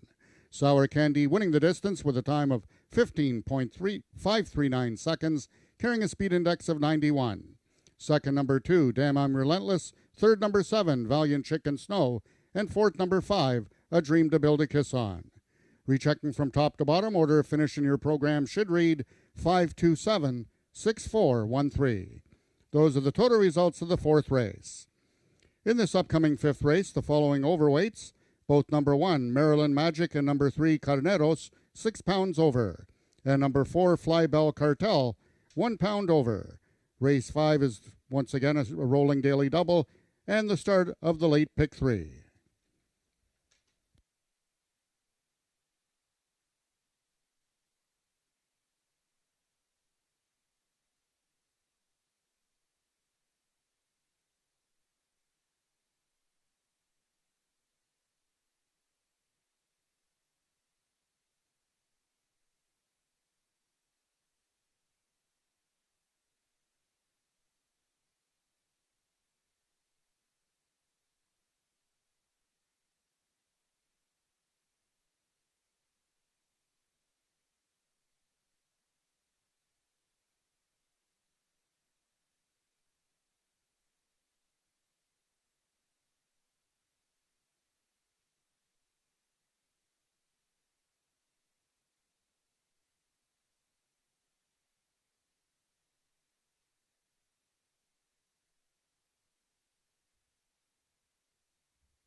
Well, his name is Sour Candy, but that was a pretty sweet run.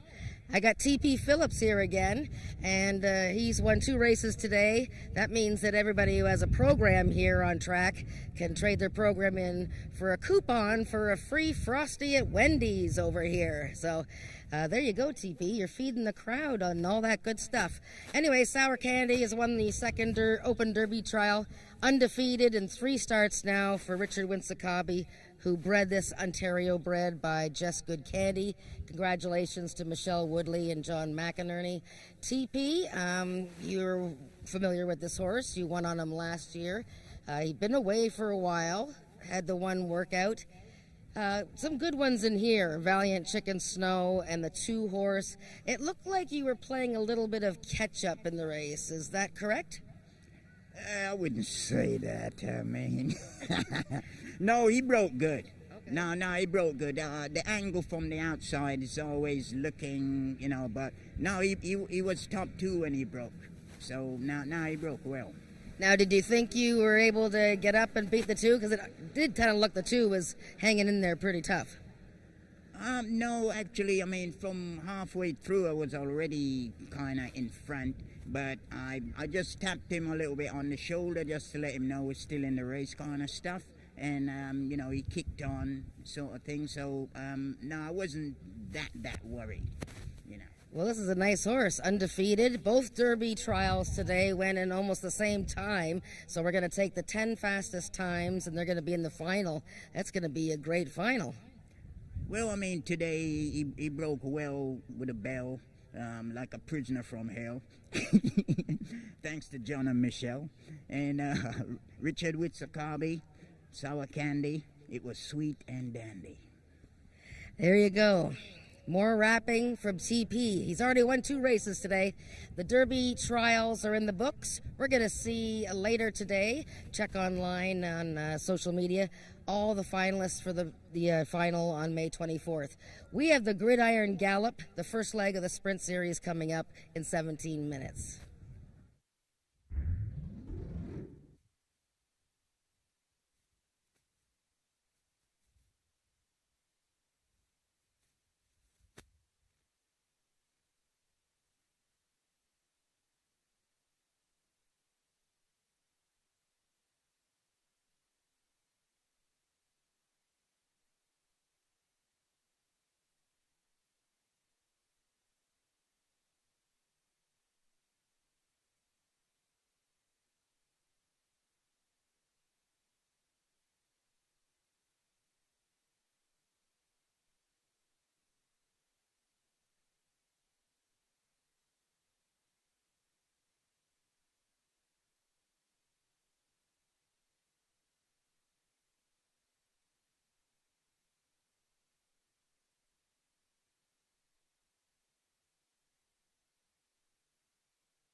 Race number 5, the Gridiron Gallop, QROOI Overnight Sprint Series. The first race, of course, because it's opening day, so there wouldn't have been one before that for 2023. And, of course, we've got so much going on in here. And right now, Socks to Be You, Norm Lloyd D'Souza, my favorite rider, riding for Janet Grice. Well, we see Zox to Be You in these races every year pretty much, and most of these guys and gals. And Zox to Be You is now 9-year-old, and he has a great record at the 110-yard distance. He has been in the top 3 8 times. Just one win, though. He's not a guy that goes out of his way to win too often, but last year in his season debut, he was beaten a neck to Carneros in this exact race. Of course, Carneros was last year's Sprint Series champion, garnering the most points in the 3-race series. So Zox to Be You, 6-5 right now, but I expect Carneros and maybe even Maryland Magic to drop in odds. Okay, let's talk about Carneros. I mean, this horse, what can you say about this horse? He's run 110 4 times. He's won 8 times. He's won 4 times. He's coming off a 110 down in Kentucky, where he got beat quite convincingly, actually. But he did veer in. He was fractious at the start. Maybe didn't like the surroundings. We know one thing. He loves Ajax Downs. Yes, he does. And don't forget that Carneros once set the world record for 110 yards. He held it for about a year, I think, or not quite a year. So, yeah, that was a few years ago. Now 8 years old, a 14-time winner for Milena Fitchin. And he's just a hard-knocking fellow who runs well pretty much every time. Yes, he can be silly at the gates. He's been known to do silly stuff, so obviously that's what happened in Kentucky in his season debut. But he's back home now, and he's looking pretty chill here. Yeah, one thing I will say, I mean, when I look at this race, anybody can win this race. I mean, it wouldn't shock me, but we've got to pick somewhere. Let's talk a little bit about this 2-horse Bodai. This horse also ran in Kentucky. Didn't have a great start there. Lunged at the start. Obviously needs a cleaner start. Yeah, well, he came in for Craig Spada and Lauren Spada last year. Well, actually, Craig Spada was still training them at the time. Now his daughter Lauren is training the horses. He won 3 in a row as soon as he came to Ajax. And then he ran much tougher. He had to, meet tougher horses, and still ran very well. So, yeah, I'm not worried about his first outing at Sandy Ridge in Kentucky, because he didn't break well. So I think he's got a good chance in here. I think I picked him in the top 3. It's hard to sort of decipher between Maryland Magic and Carneros, and Bodie is right in between the two Pasco Titans. Okay, let's talk about Maryland Magic. This 9-year-old horse, double duty. He's a stallion. He's a racehorse. He wins at all distances. Today he tries 110. And it's amazing, he's back as a 9-year-old stallion, and like you said, I think his first crop are 4-year-olds maybe now, 4 or 5-year-olds. So he's got horses racing, and he's probably going to race against one of his sons or daughters one of these days. But yeah, he won first time out last year, going 110 yards. Carneros has, they've sort of traded back and forth when they race against each other. Carneros is only a year younger. The two of them sort of beat each other back and forth. So, from the rail, I'm not sure if Maryland Magic will be able to edge his mate today. And who knows, maybe Bodie in the middle will beat them both. Okay, and of course, the only mare in the race, the 4-horse, Flybell Cartel, Ramiro Sanchez Castillo. Yeah, and very consistent mare. She had a great season last year, over $22,000 in earnings. She tried the 110-yard distance against some of the tough boys like Spy for the Senate and Twixt of Fate. Ran very well. She's finished 3rd to Bodie. So she's a contender as far as picking up pieces behind the tough ones here. As it's her first start, I'd probably think she'd be more on the lower part of the trifectas. That's our field for race number 5 coming up in 7 minutes, the Gridiron Gallop. Good luck with your wagering.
The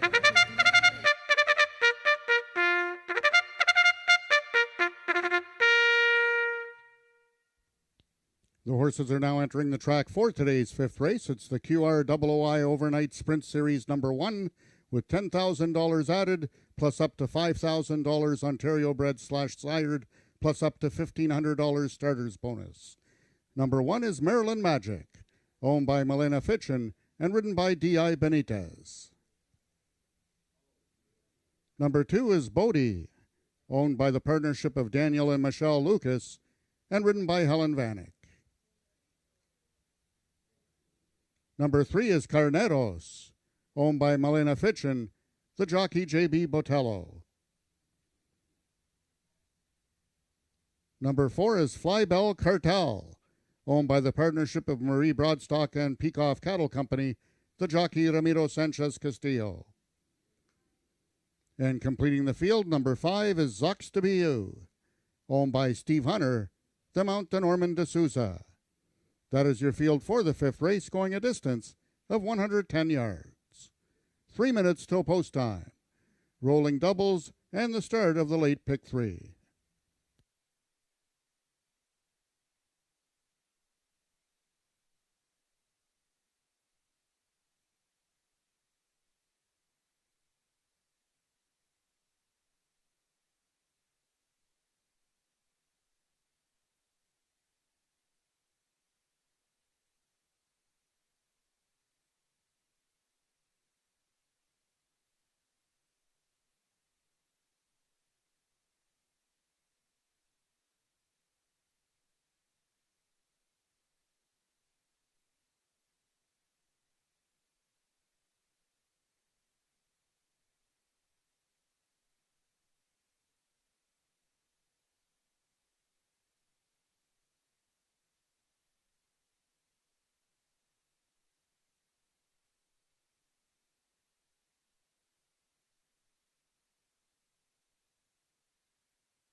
All the horses are now approaching the starting gates. They'll be loading shortly.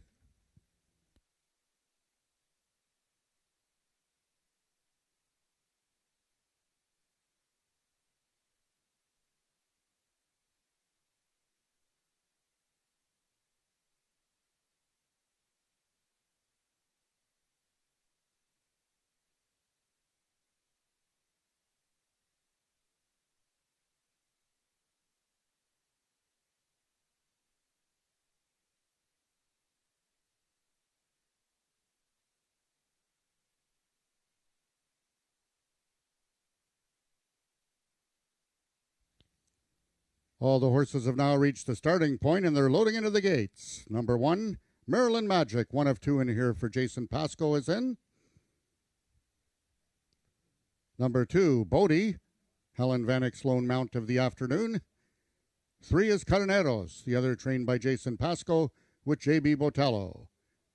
Number 4, Fly Bell Cartel, trainer Bob Broadstock and jockey Ramiro Sanchez Castillo. And the last one in, Zox to Be You, with Norm D'Souza's lone mount of the afternoon. They're at the post. And they're off. Out quickly in the center of the track is Fly Bell Cartel. Right on the outside is Zox to Be You. They're all there at the finish. Photo to win between Carneros, Zox to Be You, and Fly Bell Cartel.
In the photograph, it was number 5, Zox to Be You, getting the victory over number 3, Carneros. In the show photo, it was number 4, Fly Bell Cartel, finishing third over number 2, Bodie.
Now entering the winner's enclosure, your unofficial winner of the QROOI Overnight Sprint Series number 1, that's Zox to Be You. A 9-year-old Sorrel Gelding by Papacito. It is now official out of a leading memory by Special Leader. Bred and owned by Steve Hunter, Zox to BU is trained by Janet Grace and ridden to victory by jockey Norman D'Souza. His low mount of the afternoon is a victorious one. A good start to the 2023 campaign for Norman D'Souza. Zox to BU winning the distance with a time of 7.037 seconds, carrying a speed index of 89. Rechecking from top to bottom, order of finish in your program should read 54231. Those are your total results of the 5th race. In this upcoming 6th race, we have a Stewart Scratch. Scratch the number 4 horse, First Golden Rose. Number 4, First Golden Rose, will not go postward in this upcoming 6th race. And the following overweights: number 1, Blue Eyed Merlin, 6 pounds over. Both number 2, Miss Orient Express, and number 5, Fury.com, 1 pound over. Race 6, there will be no show wagering. No show wagering, win place, and exactor and triactor wagering only, and the late daily double. No show wagering on this upcoming 6th race. Also, we will have a guest caller in this 6th race. It will be Peter Gross from the Down the Stretch podcast. He will be calling the race number 6, in approximately 21 minutes.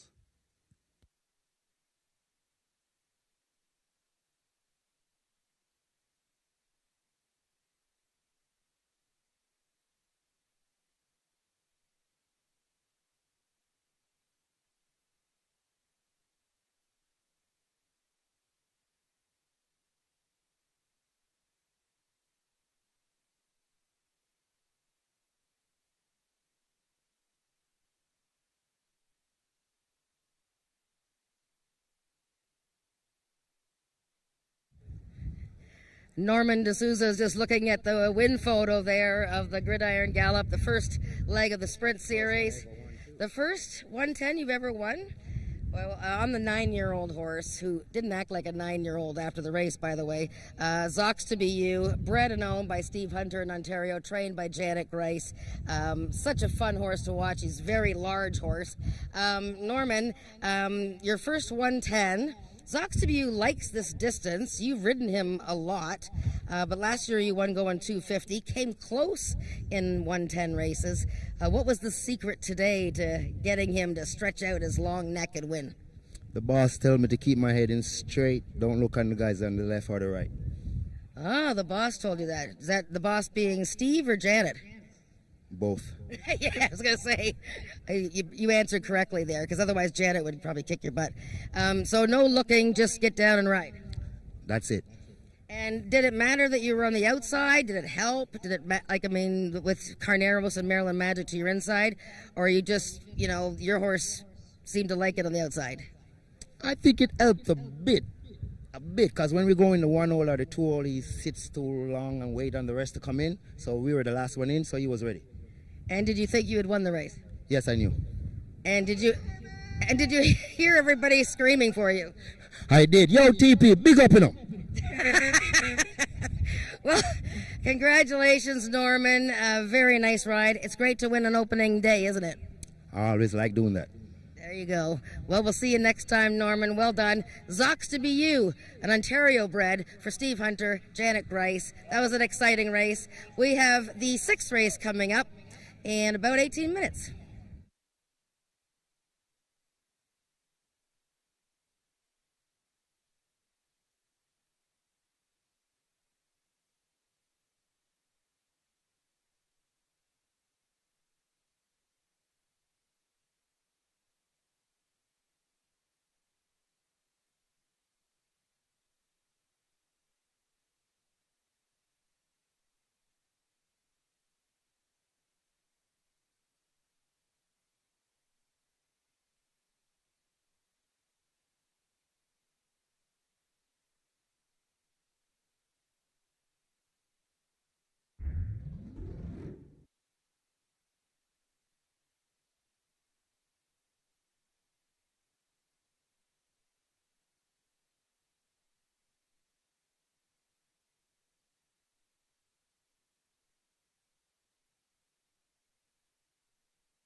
Test. Checking the audio. You got a real thrill coming up in the 6th race.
Race number 6 is a speed index event. These are 3-year-olds and up with an average of 90 and under. We do have a scratch in here. The 4-horse First Golden Rose is scratched down to a field of 4.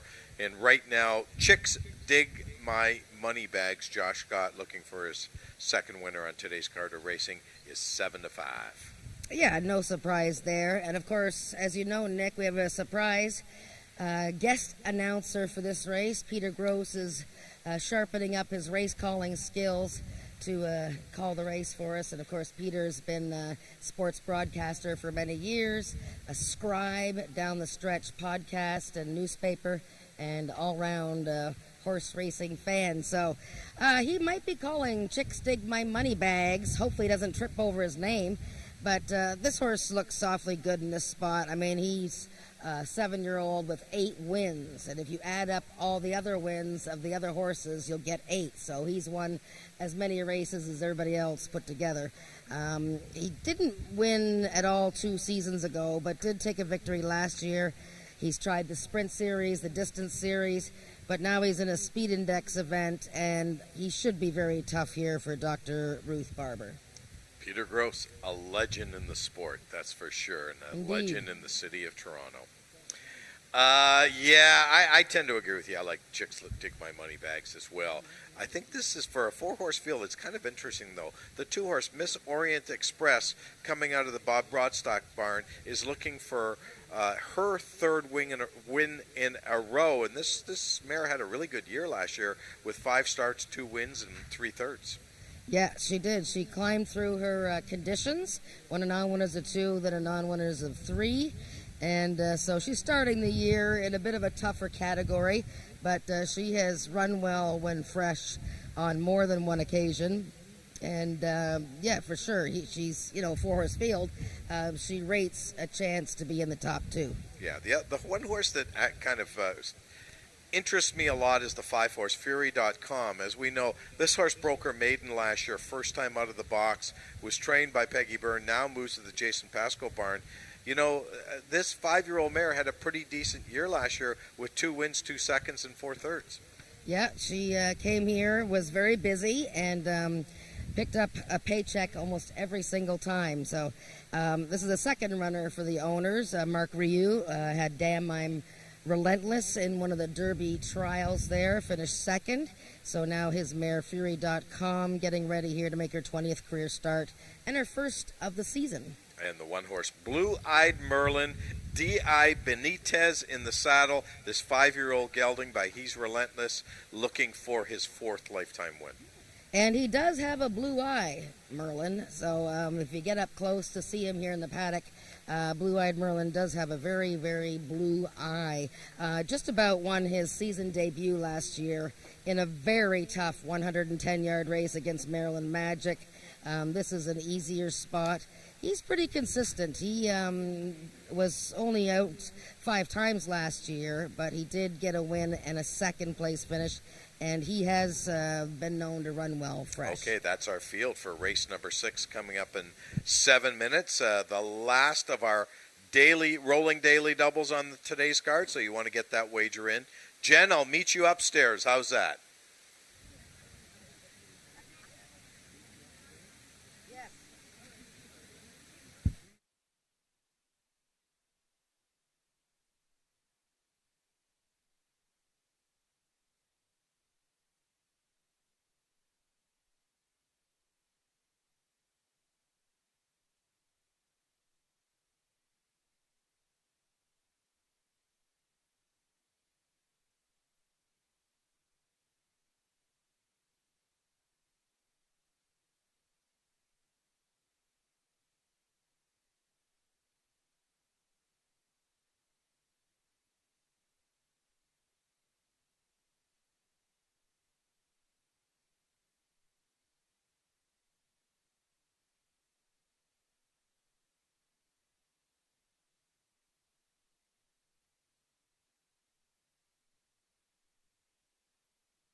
Ladies and gentlemen and horse players who are live at Ajax Downs or watching the quarter horse races on the various platforms, I'm Peter Gross, the host of the Down the Stretch podcast, and Ajax Downs general manager Emilio Trotta has begged me to call this 6th race, knowing that I will rerun the call on the next Down the Stretch podcast. And here is the field for the 6th race, a speed index race with a purse of $10,000. The field of 4, it's a big field of 4, which will make it very difficult for me to call, and they'll be going 300 yards. Number 1 is Blue-Eyed Merlin, owned and trained by James Bogar. D.I. Benitez is the jockey. The 2 horses, Miss Orient Express, a 5-year-old mare, owned by Marie Broadstock and Jean-Claude Marchand, trained by Bob Broadstock and ridden by Ramiro Castillo. Number 3, Chicks Dig My Money Bags. Yeah, at my age, that's pretty well all they have to dig. Chicks Dig My Money Bags is a 7-year-old gelding, ridden by Josh Scott for owner-trainer Ruth Barber. The 4-horse First Golden Rose is a scratch. And the 5-horse Fury.com, owned by Mark Rio, trained by Jason Pascoe, ridden today by Ismael Mascara. Post time for race 6 in just over 3 minutes.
It's now post time.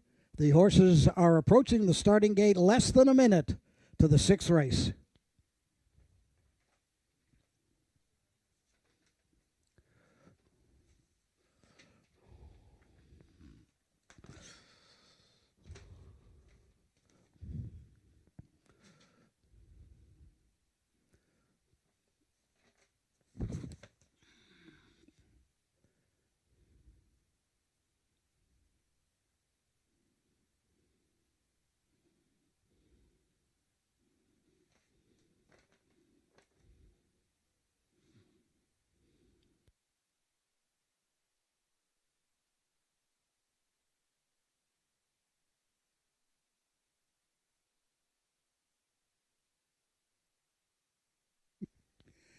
This compact field of 4 has now reached the starting point, and they're starting to load. First one in, Blue Eyed Merlin for D.I. Benitez.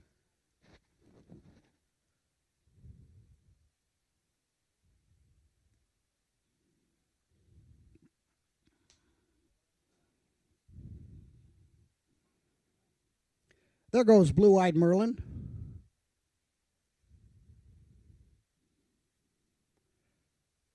The 2 horses, Miss Orient Express, Ramiro Castillo, the rider. And Miss Orient Express, the only mare in the race, is now in the gate. The favorite right now at 3-2 is Chicks Dig My Money Bags, and he's in. And to the outside goes Fury.com. They're all in. And they're off. Oh, a terrible spill on the outside. Jockey Ishmael Mascara dumped by Fury.com. That leaves 3 in the race with Blue Eyed Merlin along the inside. Chicks Dig My Money Bag is on the outside in between horses. That's Miss Orient Express coming down to the wire. Blue Eyed Merlin has won it. Blue Eyed Merlin has won it for D.I. Benitez. Chicks Dig My Money Bags came second, and that was Miss Orient Express coming third. We hope Ishmael Mascara is okay after falling coming out of the starting gate.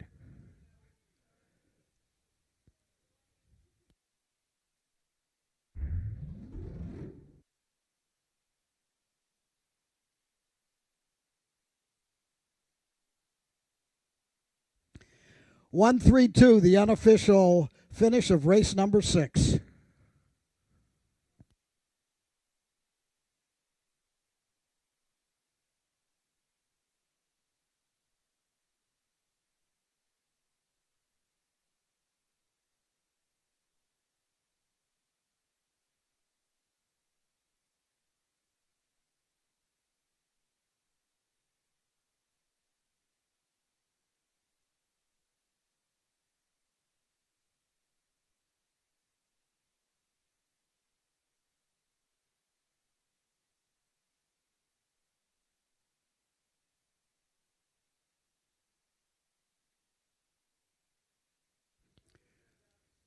Unofficially, Blue Eyed Merlin is your winner, finishing the race in 15.485 for a speed index of 92. The stewards have posted an inquiry. They want to look at the start of the race in which the 5horsefury.com separated from its jockey, Ismail Mascara.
Open up.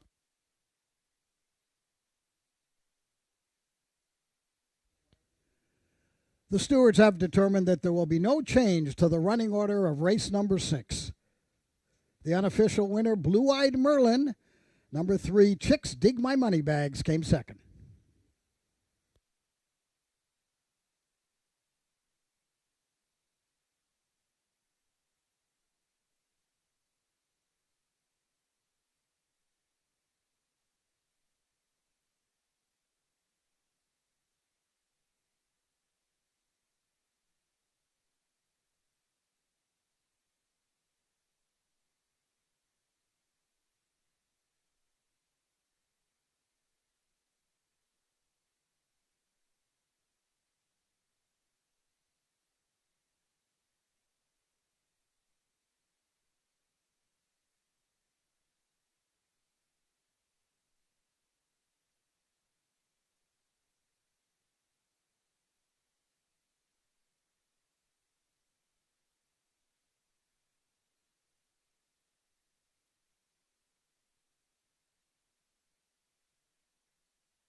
The result of the 6th race is now official. The winner, number 1, Blue Eyed Merlin, paying $11.90 to win, $4.10 to place. Number 3, Chicks Dig My Money Bags, $2.50 to place. There was no show wagering in that race. You can try and get that dime back in a subsequent race.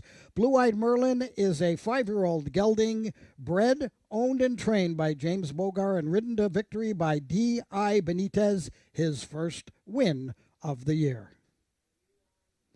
Make sure that you catch the replay of this particular race on the next Down the Stretch podcast.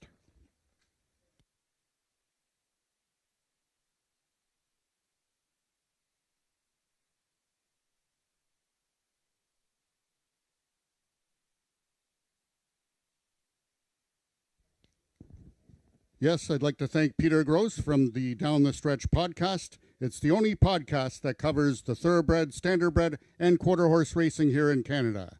That's Peter Gross. Thank you very much for your call, and welcome to Ajax Downs.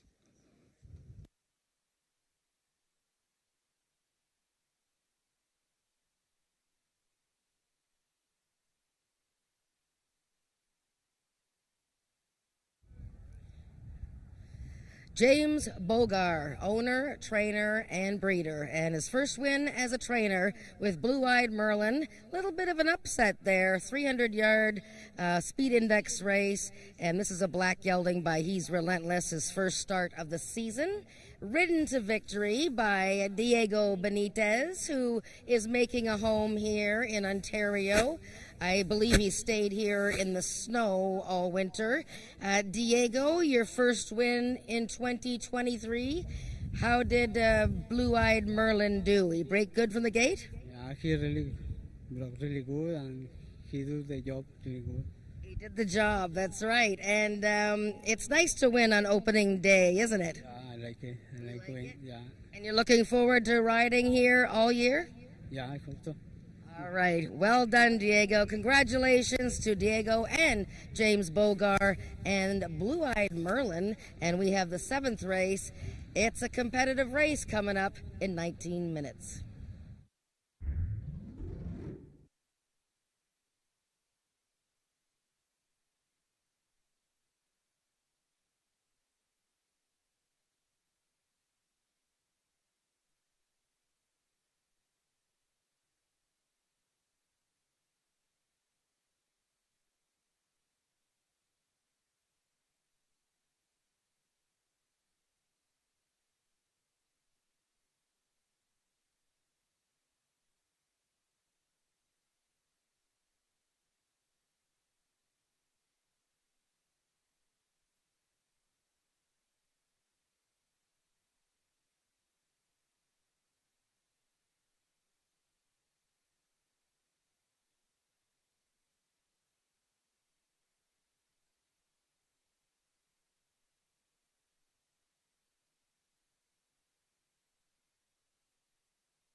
Attention, ladies and gentlemen, we're going to have a late rider change in this 7th and final race aboard the number 3 horse Ajax Dynasty.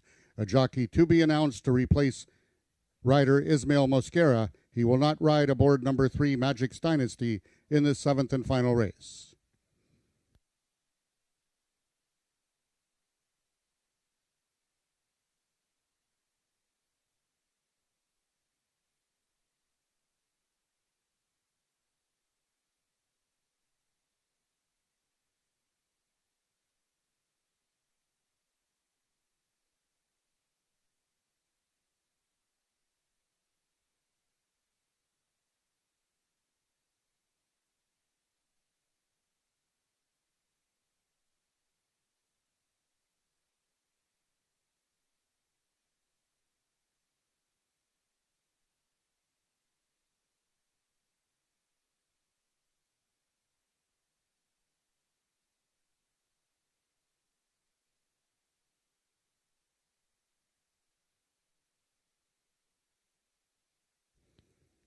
Attention, ladies and gentlemen, the new rider aboard number 3 Ajax Dynasty in this upcoming 7th race will now be Josh Scott.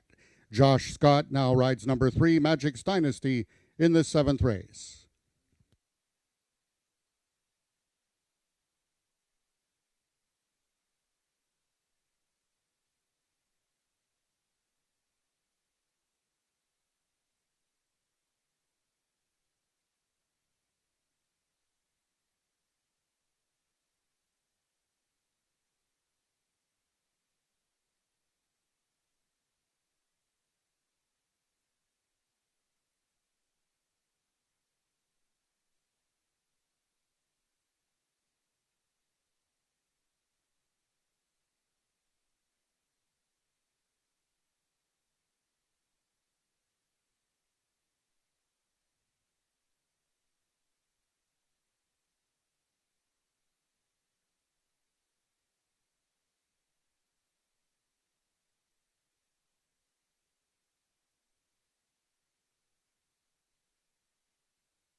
Race number 7 is the final race on today's Carter Racing. A speed index event. These are 3-year-olds and up with an average of 70 and under.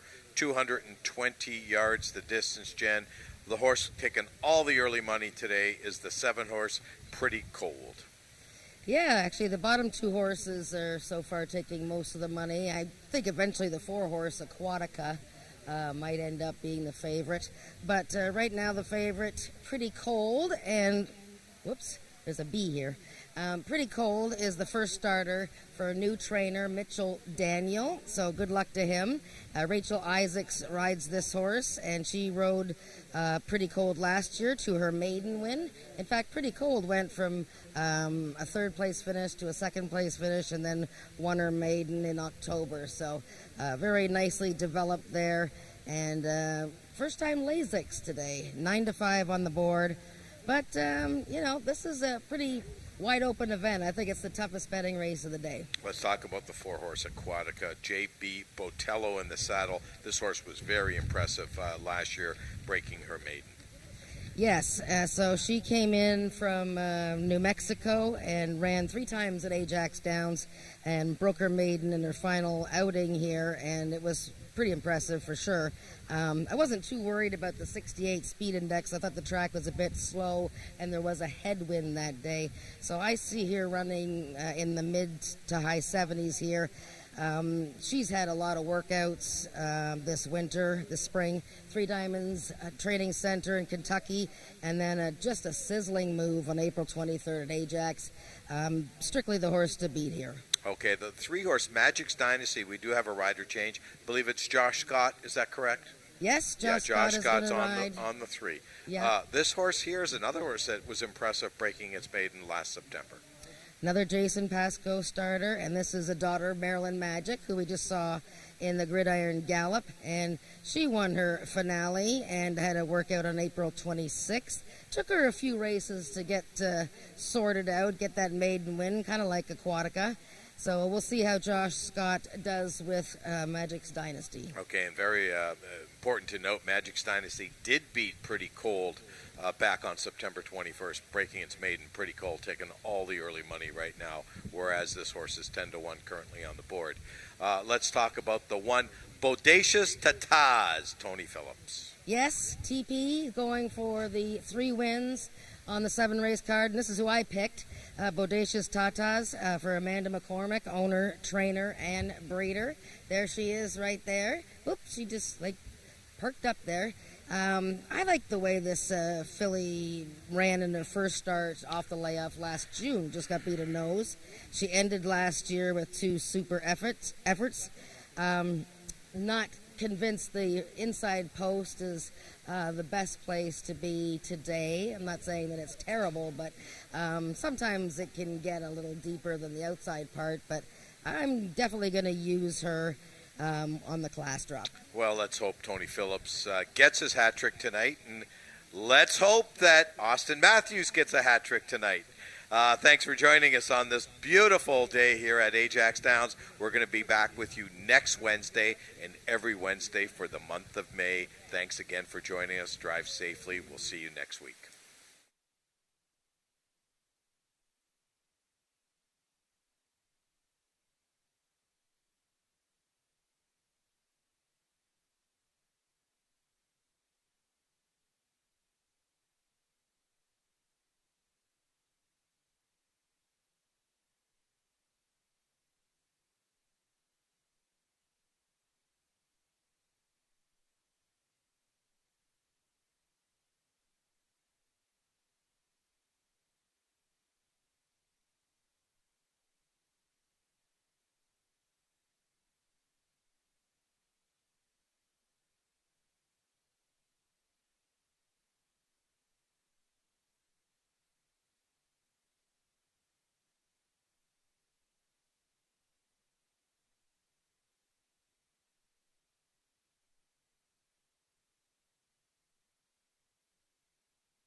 The horses are now parading onto the track for the seventh and final race of the afternoon. It's for 3-year-olds and upward with an average speed index of 70 and under, running for a purse of $8,000. Number 1, Bodacious Tatas, owned by Amanda McCormick, the mount to Tony Phillips. Number 2 is the Big Dog Racing Stables Tex Dynasty, the jockey D.I. Benitez. Number 3 is Magic's Dynasty, owned by Milena Fitchin, and now ridden by jockey Josh Scott. Number 4 is Aquatica, owned by Jason Pasco, the mount to J.B. Botello. Number 5 is the Peacock Cattle Company's Hanover Hill Viola, Carly Furlonger in the saddle. Number 6 is the First Line Racing Syndicate's Achilles TLC, in the irons, Ramiro Sanchez Castillo. Number 7 is Pretty Cold, owned by Tim Whitloffer and ridden by Rachel Isaacs. And completing the field, number 8 is High Velocity, owned by Brooke Sisson, the rider Jose Cruz. That is your field for the 7th race, going a distance of 220 yards. 2 minutes till post time.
Just a reminder, ladies and gentlemen, that live racing resumes here at Ajax Downs 1 week from today. That's next Wednesday. And the on-track feature will be the Norman Peacock Maturity featuring 2022 Horse of the Year, Had to Be Ivory. It all gets underway with first race post time at 1:30.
All the horses are now approaching the starting gates. They'll be loading shortly.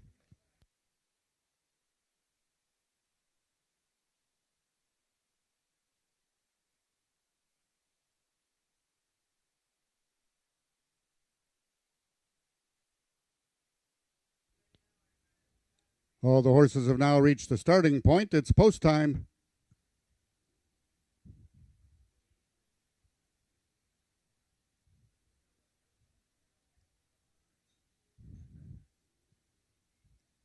First horse in is number 5, Hanover Hill Viola.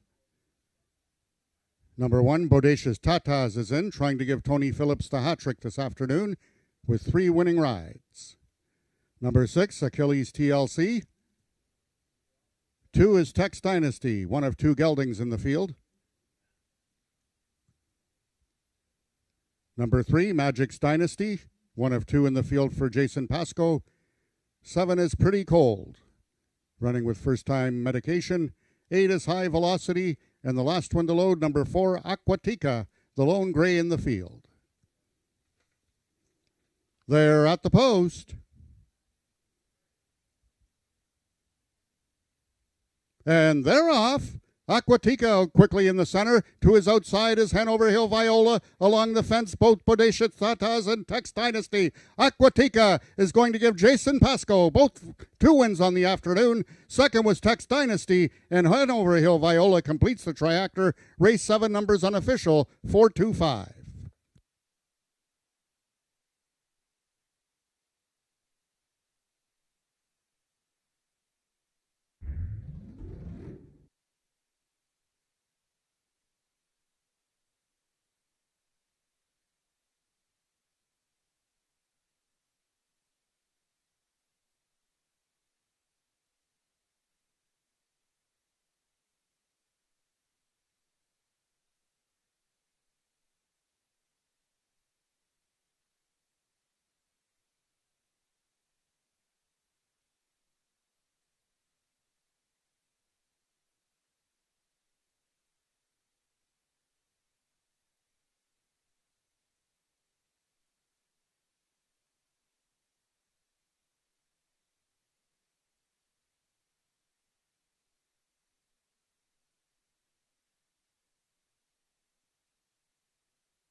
The unofficial winner of the 7th race was number 4, Aquatica. Second, number 2, Tex Dynasty. Third, number 5, Hanover Hill Viola. And fourth, number 8, High Velocity.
The results of the 7th race are now official. The winner is number 4, Aquatica, 3-year-old Gray Filly by Moon and the Eagle out of Contingency by Ocean Runaway.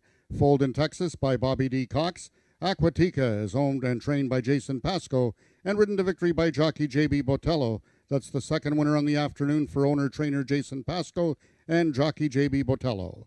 Second was number 2, Tex Dynasty. Third, number 5, Hanover Hill Viola. And fourth, number 8, High Velocity. Rechecking from top to bottom, order of finish in your program should read 625-13874. Those are the total results of the 7th race. Ladies and gentlemen, that concludes our day of live racing here at Ajax Downs until next Wednesday with first race post time at 1:30. Until then, this is Frank Ferrari wishing everyone a safe drive home.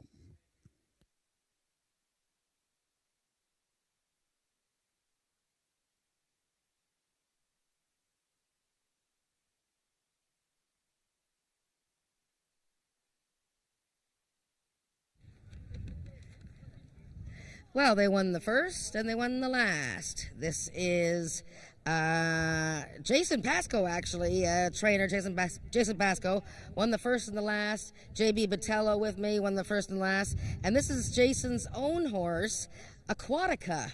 And this is a Texas-bred Gray Filly, and she certainly did run back to that workout she had on April 23rd. JB, you had never ridden Aquatica before, but you must have known that she had a big workout the other day with Brian Bell riding. Yeah, actually I riding one time that filly last year, I think, and I finished second, yes. And the last time in Kentucky, I had a little problems in the game. But this filly is really good for me. I like that filly. They do everything good. And nice for you to win the first and last race of opening day. It was a good crowd today. How do you feel about that? Happy. Yeah. Happy for being here one more time. And thank you for the trainer, owner, everybody. How did this happen? All right. Congratulations, JB. Well done, and we'll see you next week. We'll see everybody next week. We're going to have Had to Be Ivory coming out in a stakes race next Wednesday, 1:30. We'll see you then.